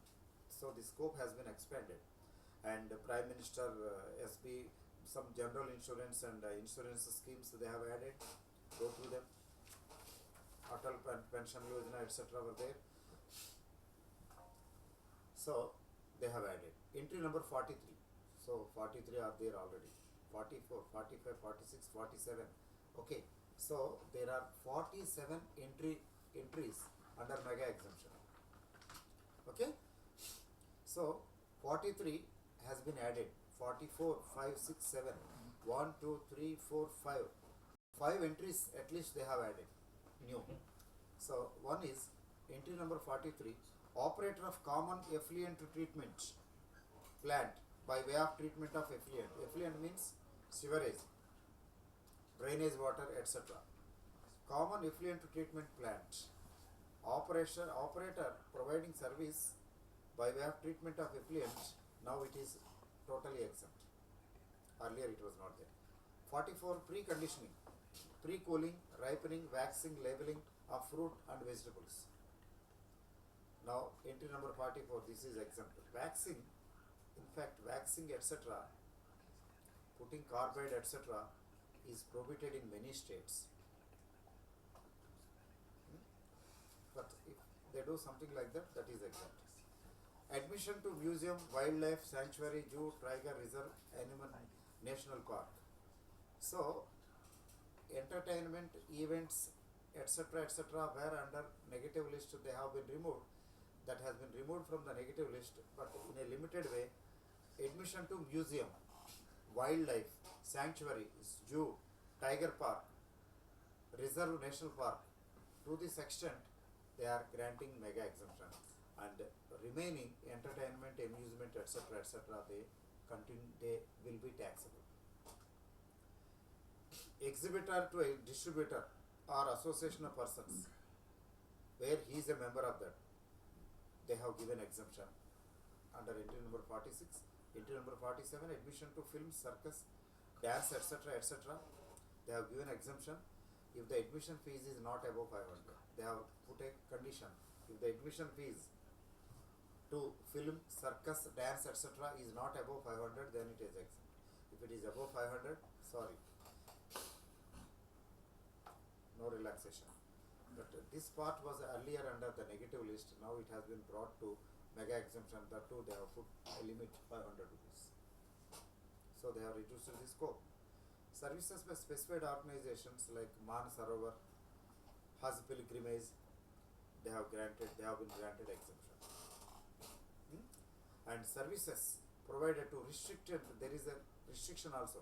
See, services provided to government or local authority were exempt, but that entry number has been restricted.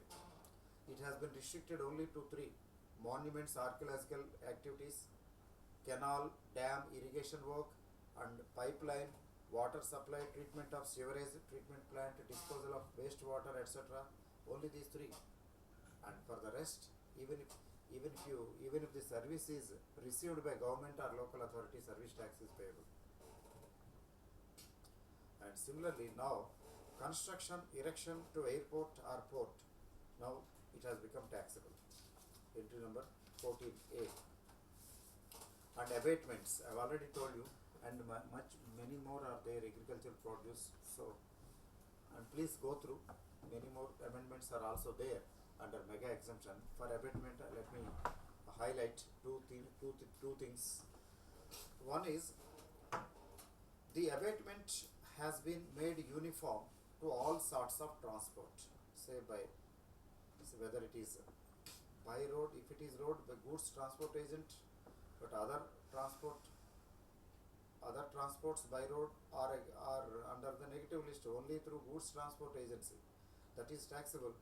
Goods road transport of goods transport agent, rail or vessel, whatever it is. Now it has been made uniform. The abatement is 30% for all. Earlier for GTA, the abatement was 70%. So earlier the taxable value for GTA was 25%. For railway it was different with silver credit. Now whether it is railway or GTA, whatever it is, uniform abatement of 70%. They have to pay service tax on 30% without silver credit utilization. Uniform, they have made it uniform. Next, chit funds, I have already told you, the abatement has been removed. Okay, and today most of the services are under wherever reverse charge mechanism is there, it was actually 100% reverse charge. Only except two, there are only two cases and major only one, that is service provided by works contractor. Service provider of works contract, under works contract, when he is providing service as an individual or sole proprietor, as a non-body corporate providing service to a body corporate, there simply he is paying 50% and the body corporate is paying 50%. Partial reverse charge, what I mean to say. But partial reverse charge is confined almost only to the works contract, and all other reverse charges are under total reverse charge mechanism. So partial reverse charge you forget, only for works contract in a limited way. And interestingly, a new item has been added under service tax rules 1994. So under service tax rules, now online registration is mandatory. Procedure as specified by CBC. CBC was given power to specify the procedure. Under service tax also online registration. Authentication by wherever record keeping is there. Authentication by digital signature made mandatory, compulsory. And a new concept called aggregator. Rule 21AA. A and again A. Rule 21AA of service tax rules. It defines aggregator. Please go through that. Definition of aggregator is now important. The aggregator has to pay service tax under reverse charge. Then who is an aggregator? Maybe you would like to know. Recently, I have read in the newspaper, one meter, what you can say, not metered cab, the radio taxi. See, the radio taxi services are taxable, They were made taxable in the last budget itself. Only metered cab, auto, rickshaw, monorail, metro rail, rail travel without AC or first class coach, then they are under the negative list. What about this travel, radio taxi? If you go by radio taxi, service tax is payable. One radio taxi operator announced recently that those who travel in our cab, we will provide free Wi-Fi facility in the cab itself. So you are traveling, maybe it takes half an hour, 1 hour or more. So busy executive, he opens the laptop he does some, he looks for the mails, or he will answer the mails, or he will do something. He is doing there, right? So this cab operator is an aggregator, because he is procuring service from others, and he is providing under at his place or premises, then he is an aggregator. So he will charge whatever it is. He will pay charges to the Airtel, the Airtel connection he has taken. He will pay to the Airtel, and he will charge a little from the customer. And similarly, you have a website and you are providing some sort of service, and the customer wants other services also. What you do is, you get the services on your site, and through your site you will have a link, and through your site you provide the same service of other service provider. So the customer is happy, comfortable, because by clicking or opening your website, in your website all under one roof, every service is available that he really wants to have. So this is a case of aggregator, because you are providing not only a service at your place or premises or website, and you are also providing a link for other services also through your website or through your place, at your place or premises. This is a case of aggregator. So aggregator service is also taxable, and now aggregator is liable to pay service tax under reverse charge. Okay, so we have done a lot. Now we have to look to the queries, because we have to spend good time on queries. It is really useful time.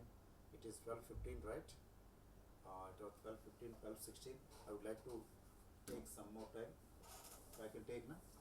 So at least 15 minutes I would like to take extension. Granted. Thank you. Because we started a little late. This is most important task. This is going to help the students at all India level.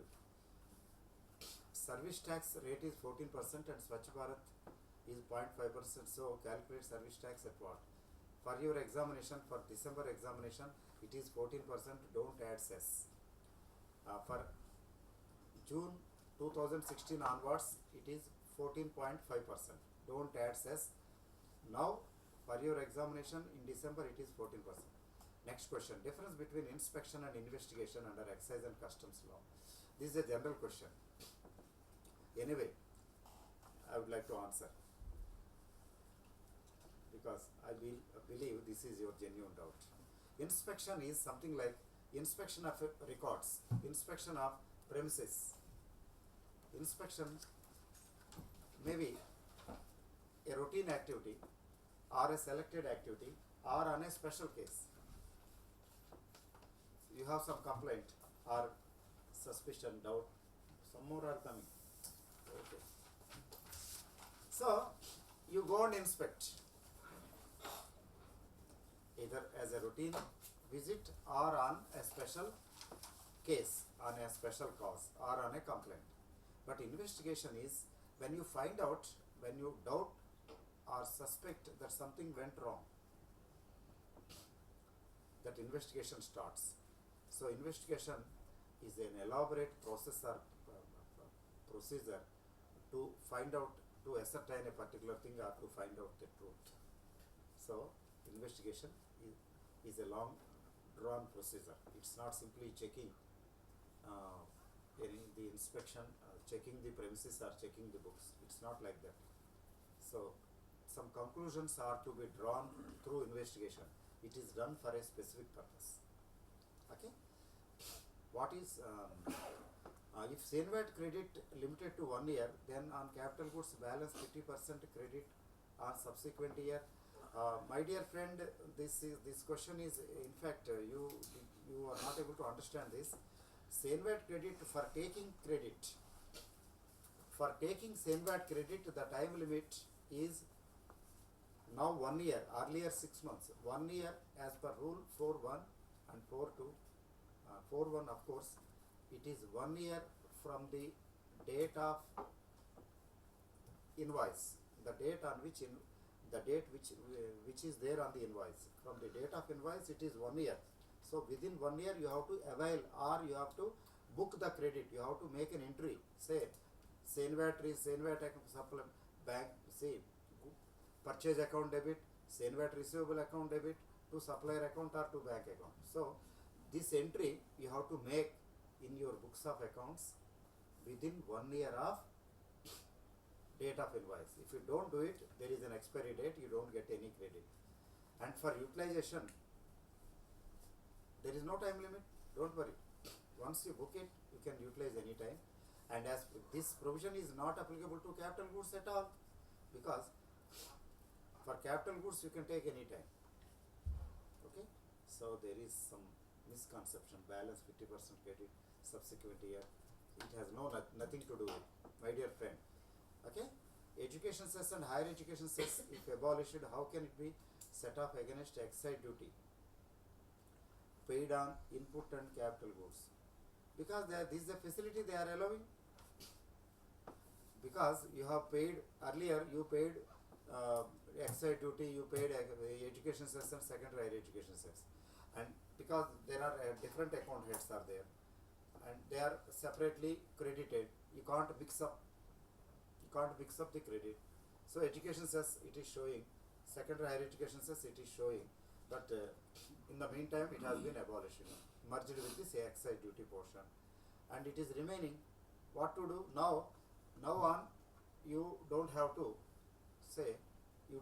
pay education cess. So you don't have to pay education cess, and education cess credit is available. What to do? Will you simply throw away? Will it lapse? It's a huge loss. So the remaining unutilized Senvat credit on education cess and secondary higher education cess, now it is allowed.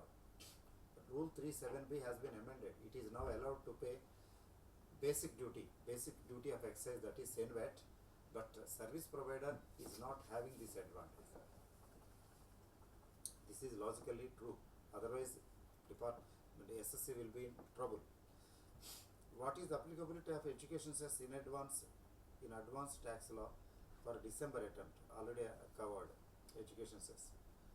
What is the effective rate of excise duty? There is nothing like effective rate of excise duty. So effective, don't use the language effective in general sense. Effective date of implementation, it will be effective from so and so date. In that meaning, you cannot use the word effective rate of duty under excise. Under excise, it has a separate specific meaning. Effective rate means the net rate at which the tax is finally payable. That is called effective rate. I will give you one example of effective rate under excise or customs or service tax. Suppose in the tariff the rate has been 12%, and government has issued a notification granting exemption by 5%. So exemption rate is 5% and tariff rate is 12%. My dear, are you listening to me? So tariff rate is 12%, exempted rate is 5%, and what is the effective rate? 12 minus 5, that is 7%. So at 7% you have to pay excise duty. That is called effective rate. Rate at which after exemption, if any, the net rate at which it is payable after deducting the rate of exemption is called effective rate. I have already covered this. There is nothing like a single rate under excise. In the question they will give, because different products attract different rates. But of course, you can ask me, for the majority of the products, it is 12.5% applicable for your examination. 12.5% and cess is not to be added separately. I have already often I have repeated this. Okay? The effective rate, nothing like that. Whatever be the rate given in the examination, you please follow that. If it doesn't give anything, of course, use discretion, add 12.5%. Is there any formal format for SSI notification? Not format for SSI notification. For SSI, there is a notification 8/2003 and subject to amendments from time to time. Nothing like a format. No format procedure is there. Even a unit, small unit, reaching the turnover of 90 lakhs, it has simply to make a declaration, file a declaration that it has reached the turnover of 90 lakhs, nothing else and nothing more is there. And brief description of warehousing bond, I will put it on the last, if time permits I do. Then sales tax, I have already told you, 15%. What is the service, excise and customs rate applicable for December examination? I have already covered. All the three above, please do clarify. So, clarified a lot. Alcohol, liquor on human consumption is excluded in the negative list, right? So, it is taxable in service tax, yes. And exempt in excise, why? Exempt in excise, why? Alcoholic liquor for human consumption, the Constitution of India, you know, Constitution of India is sarvopari in Hindi. Sarvopari means it is above all. It is the law of the law. It is the mother of all laws. Entry number 84, you read entry number 84. Excise, central excise duty on all except alcoholic liquors for human consumption. When the Constitution of India entry number disallows, how can you collect that? You can't. You amend the Constitution, then entry number you please change, get the entry number amended. Otherwise, it's not possible. But for service tax, there is nothing like that. So they want to collect service tax on alcohol for human consumption. Whether secondary and higher secondary education cess are exempted from excise and custom duty. So yes, it is to be treated as exempt only. So secondary higher education cess, but I have already shown on the board. For customs, it is there as it is. For excise, it has been merged with excise. So now it is 12.5% excise duty. And what is the meaning of declared service under service tax law? Oh, general question.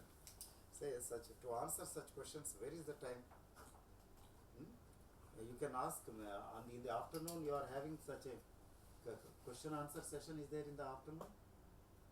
At what time? 2 o'clock every day. Or selected days? Every day. So what is the declared service? Declared service is under section 66E. There are 9 services which have been declared to be services, and we have to accept them as such, just like a deemed manufacture. So 9 cases. I don't even want to elaborate because time constraint.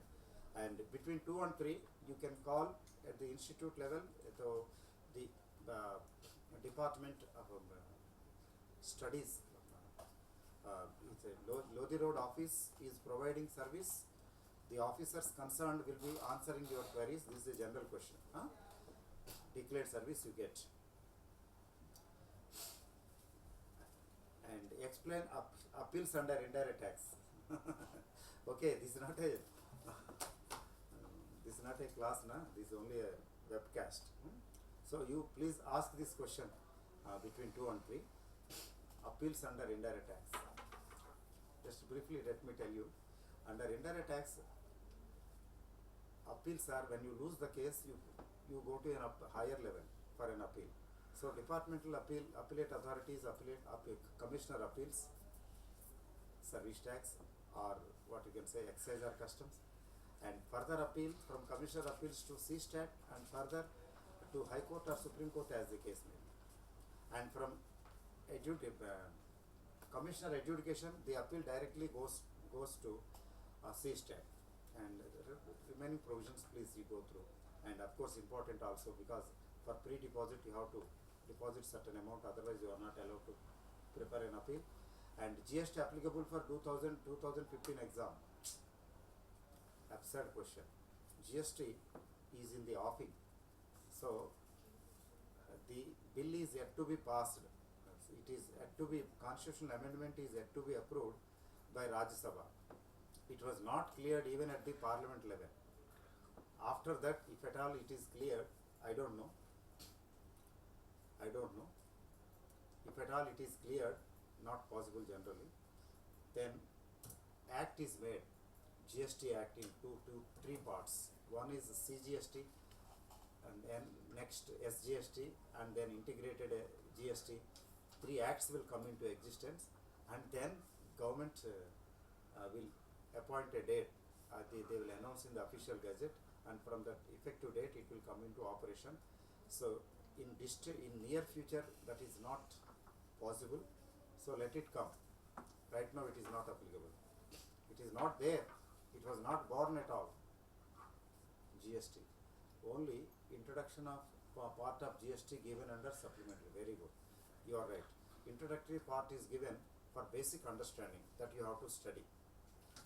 But my dear, so I think the content given in the notes also requires some amendment. We will look into that. We will change that also, because the GST that is being proposed now, that is doing rounds now, is a little different.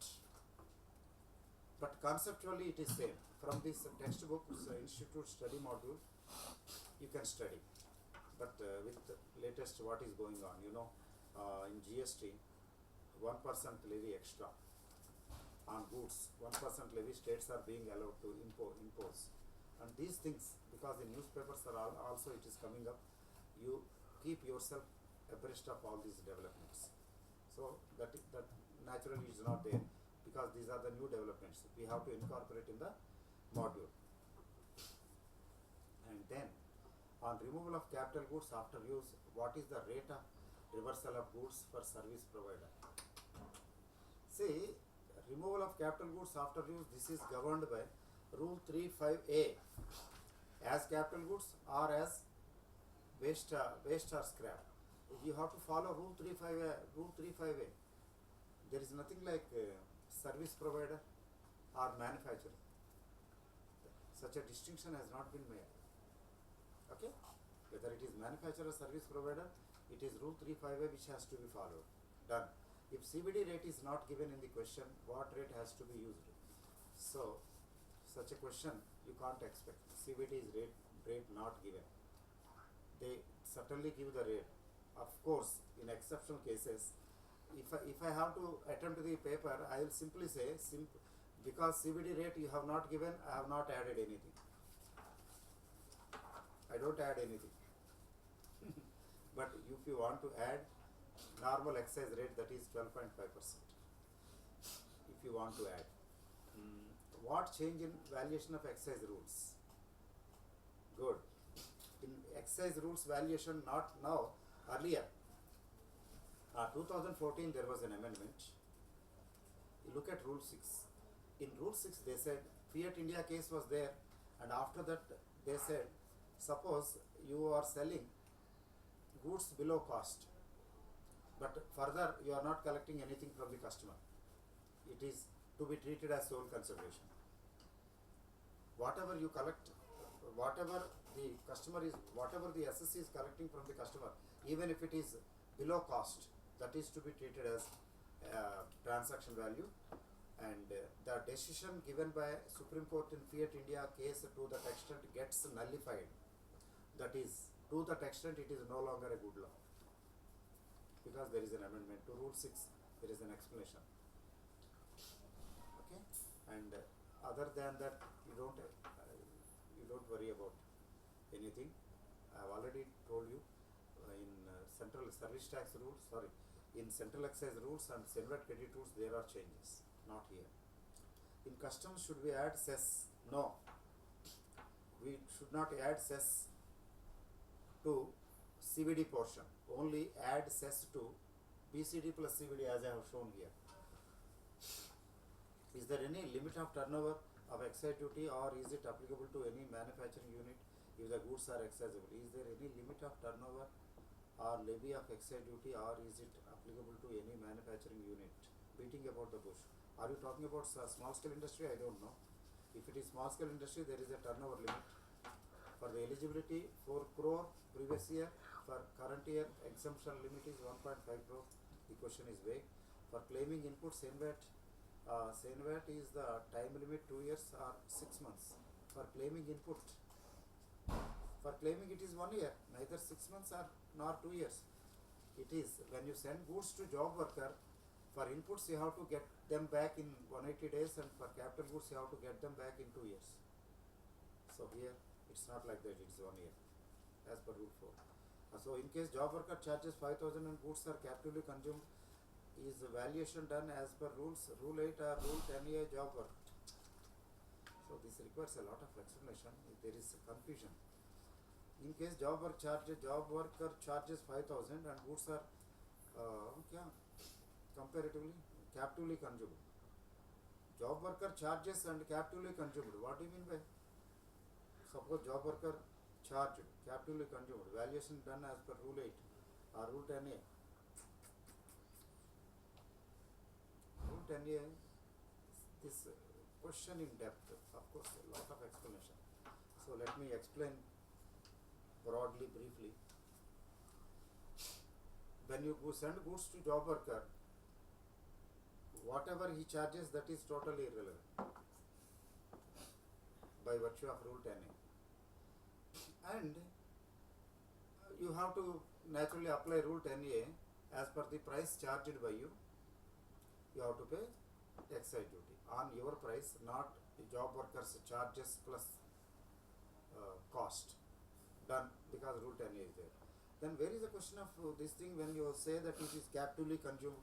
So when you are captively consuming, it is cost plus 10%. Why do you see link between these two? You take the cost because you are not selling. Rule 10A you need not bring in. Rule 8 you apply. Take the cost, whatever be, plus add 10%. Okay. So in case job worker, so if education ceases eliminated, there is no avail converted from basic excise duty. Inputs and capital goods. Then can avail credit from basic excise duty. How can you avail credit when you are not paying? It is abolished, no? So you are not paying. So when you purchase, you are not paying. Now if you purchase now, you are not paying education cess. So you are not paying, so how can you avail? Already availed, use it. You can use it for basic duty. How to identify whether amount given in the questions is inclusive or exclusive? Very good question. So my dear friend, if it is excise, mostly unless they give specifically, you assume that it is inclusive. I repeat, in case of excise, if the question gives the price, you assume that it is inclusive of excise duty. Done? Unless they give specifically. Otherwise, you can also treat it as before taxes, but generally we don't do that. But even if you do take that way, please add some assumption. Footnote. Note is necessary. Service for receiver and a reverse charge is to be registered under the yes. You are paying service tax under reverse charge. You have to get yourself registered as if you are a service provider. You have to submit returns. All the formalities you have to do. How is service tax to be calculated? Oh, so many questions on service tax. How is the service tax to be calculated in case of a selling agent of lottery tickets when he doesn't opt for special provisions? My goodness, it's a lengthy one. So you please call them, they will give you the table. In the table they have given, say rule 7.7a like that. Calculations, you see the calculations. Difference between confiscation and seizure according to Central Excise and Customs Act. My dear friends, seizure and confiscation are two technical terms. Seizure is you are taking possession and control of the goods. Government is taking possession and control of the goods, but it doesn't have ownership. Ownership is still with the owner of the goods. In case of confiscation, confiscation is a concluded quasi-judicial order. It was determined through that quasi-judicial order that there was a violation by the owner of the goods, and then the goods become the property of the government. The goods are forfeited to government. Obviously, the ownership also shifted to government on confiscation. Okay? Confiscation is a quasi-judicial process. In seizure, ownership is not transferred. In confiscation, ownership is also transferred. Okay? Let me take.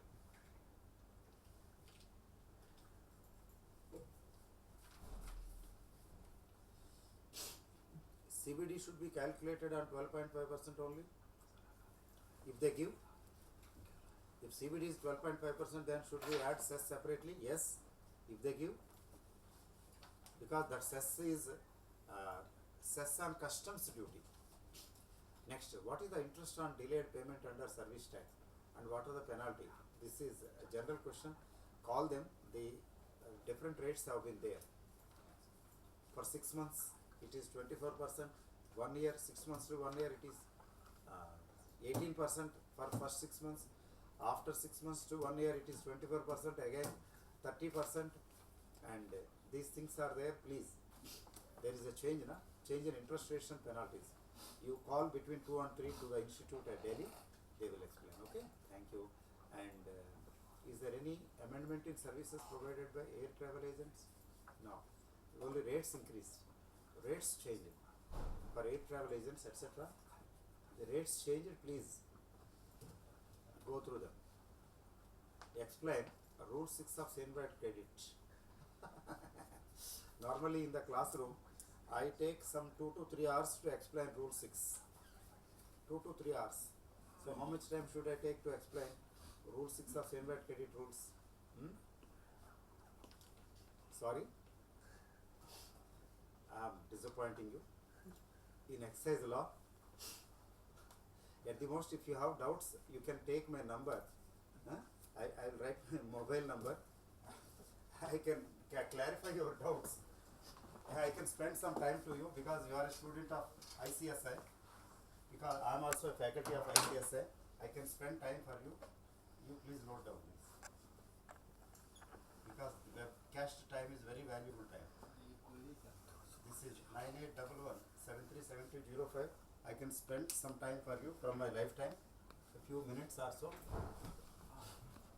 9811-737205 with 0, because I am stationed in Delhi. So you can put your queries. So I do, certainly. If I don't answer, please send a SMS or WhatsApp, because sometimes I don't lift phones. SMS or WhatsApp. So in exercise law, valuation would be done under rule 10A. Exercise law, how valuation would be done under rule 10A? Rule 10A, very simple, my dear.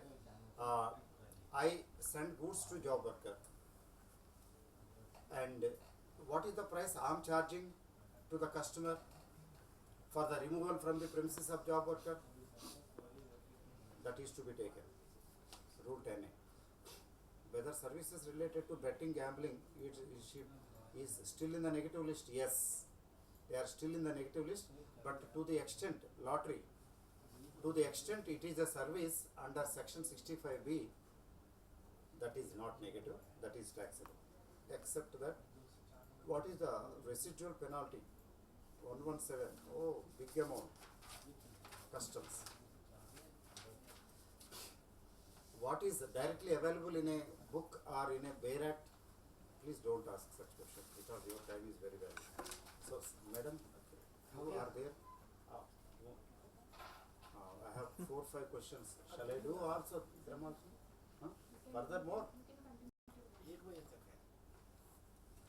till 1 o'clock I can continue. So, good.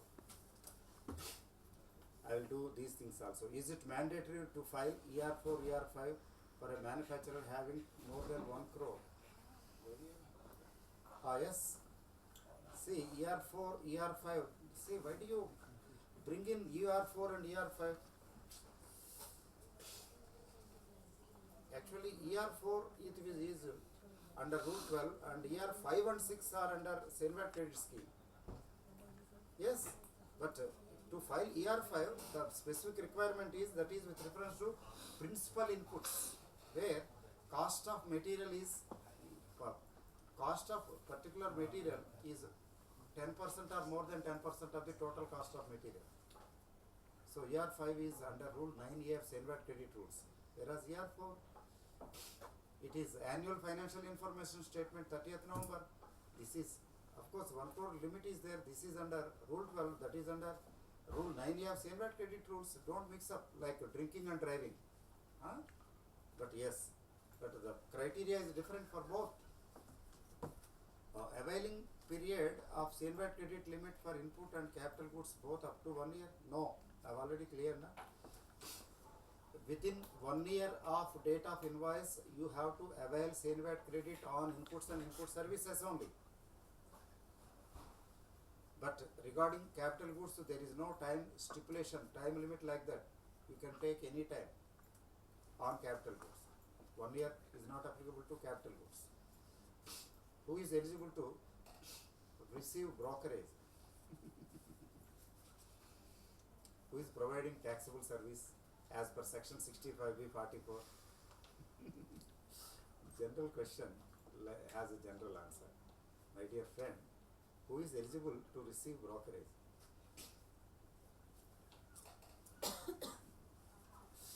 The person who is eligible under a contract is eligible to receive, if there is a contract to that effect. So in what way this question really has nothing to do with service tax, okay? In SSI exemption, export to both Nepal and Bhutan shall be added, or only Bhutan will be added? Very beautiful question. So my dear friend, when you export to Nepal,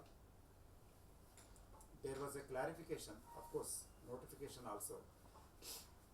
All general procedures followed for exports to other countries will be followed here also. But as far as small scale industry is concerned, 46 okay, 15 minutes still there. So, as far as small scale industry is concerned, there is no amendment or change in this. So, whatever was applicable earlier is applicable today also. So, the position now is export to Nepal and Bhutan shall be taken as local clearances. As such, they are eligible to be added to find out eligibility or so. I repeat, export to Nepal and Bhutan are treated as local clearances. Good question. What is exact meaning of in lieu? In the place of, we are replacing your prospect, say prospectus is issued or statement in lieu of prospectus. Then what are you doing? In lieu of means in the place of, instead of, as a substitute you can say. In addition to is in place of, not in addition to, it is in place of. Rule 4.2a of CNVAT credit rules, okay, says that 100% credit to be allowed when they are removed as such in the year of acquisition, whereas for that amount equivalent to CNVAT credit to be reversed when capital goods removed as such without use in the year of acquisition. Are these CNVAT rules paradoxical? No. So my dear friend, there is a confusion here. Rule 4.2a, it is not rule 4.2a, 100% credit is allowed, paradoxical, conflicting, there is no conflict, my dear. So this requires time to explain. Let me see how much time. 10 to 13 minutes is there. How to calculate this?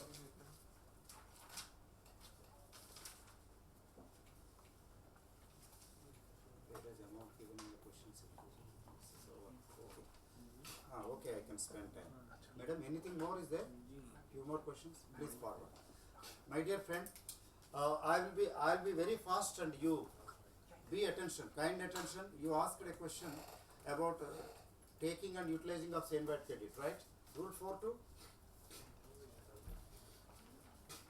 You see, under rule 4, let me tell you briefly. On inputs, you can take 100% credit. On capital goods, maximum 50% credit, unless you are an SSI or falling under special cases. And again, so remaining 50% on capital goods you can take next financial year if they are in possession, subject to relaxations. And they are called ICSI141215 accessories, components, spares, dies, molds, refractory and refractory materials, and certain specified goods under chapter 68 of the tariff act. So that is there. Is my voice audible? Okay. Yes. So, where is the conflict equivalent to Senvat credit say where you have taken? So I think I should use the board. Once and for all, this doubt will be clear. I will give you a practical example.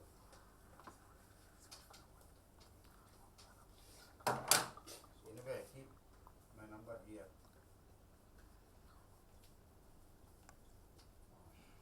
So,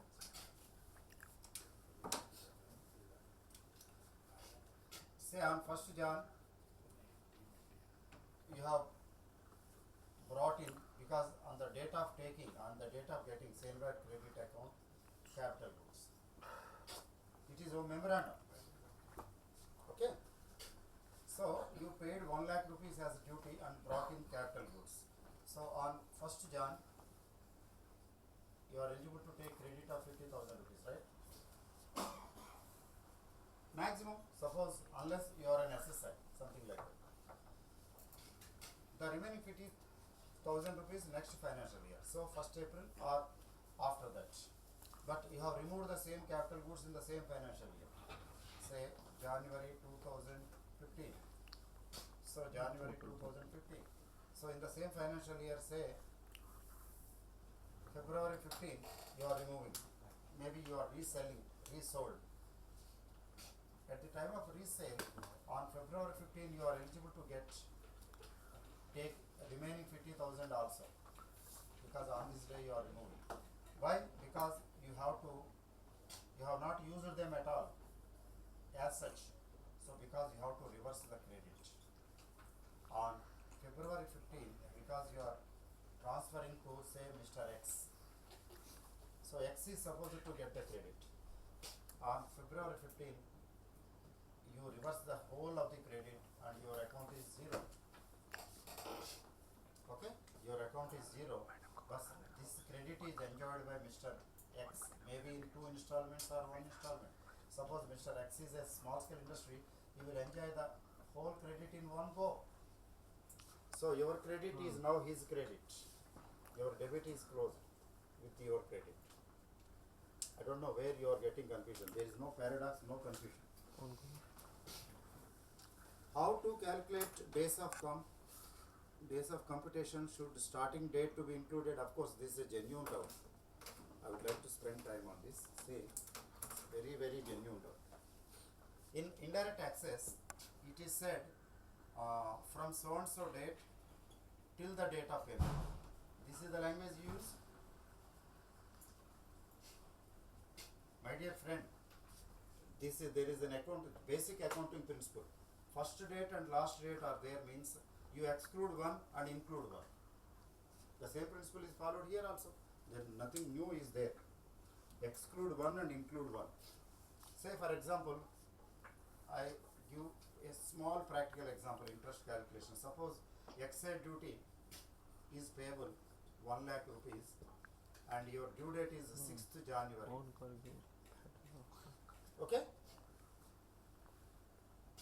And you paid in on March 30th.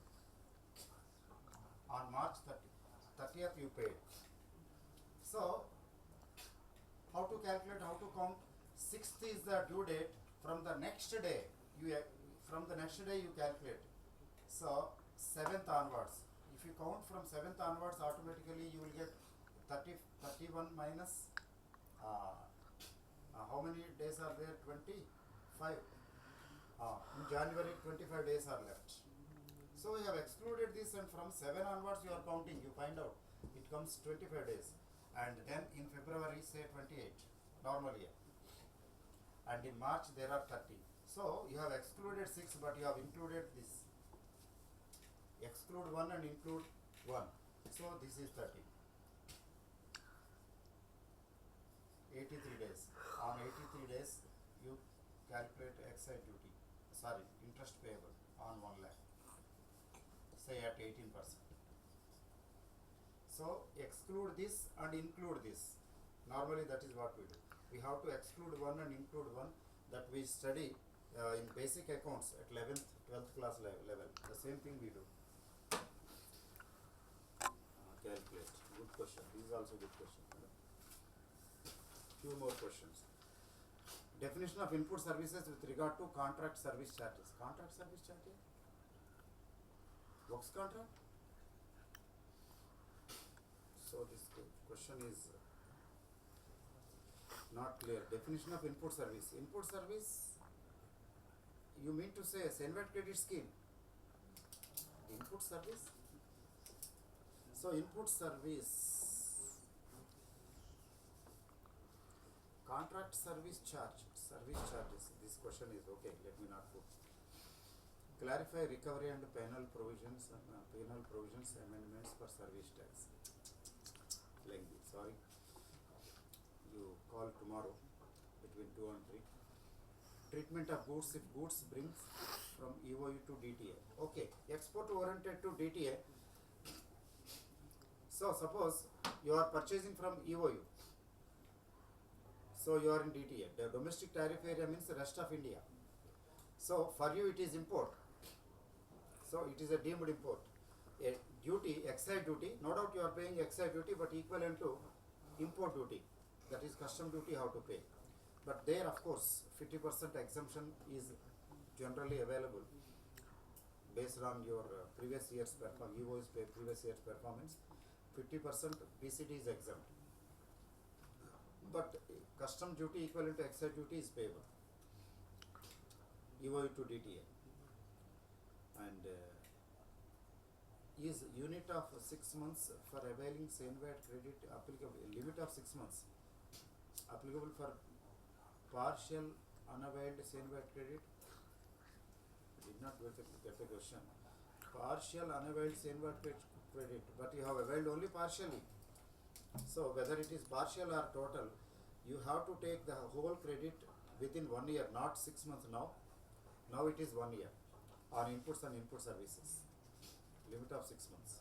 I believe you are asking this. So it is 1 year. So in 1 year you have to take the entire credit, whatever is left over, it will lapse, expire. Explain the conditions for utilization of credit of EC and check for payment of basic excise duty. What is there? You have ESS credit and SHESS credit. I will put it here. Say you have a credit of ESS and SHESS. Say for example 10,000 rupees and this 5,000 rupees. This is the credit you have, and you have to pay on output. Say Senvat you have to pay, means excise duty you have to pay. Whatever say 20,000 you have to pay. So use both. Entire credit you can utilize, and remaining 5,000 if you can meet with other duties or eligible things, otherwise you pay in cash. Very simple. You have to pay. You take the credit and use there. There is no specific format. And anything else is there? Payment of basic. Anything you got? Over? So friends, thank you very much.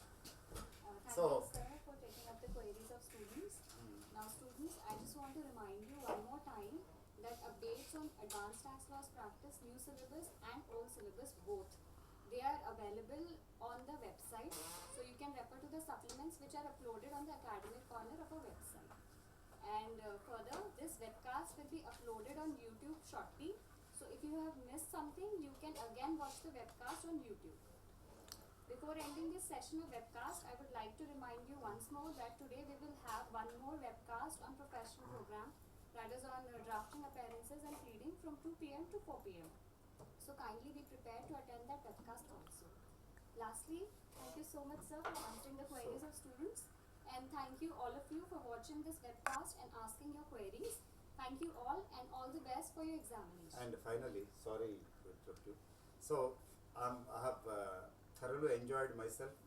I'm really happy to share my knowledge, whatever it is, with you. And from my side, let me wish you all the best, and I wish that you pass the examination with very, very high scoring, very good scoring. Wish you all the best. Thank you. Question दे देना अभी इसका, और अभी तेरे पास एक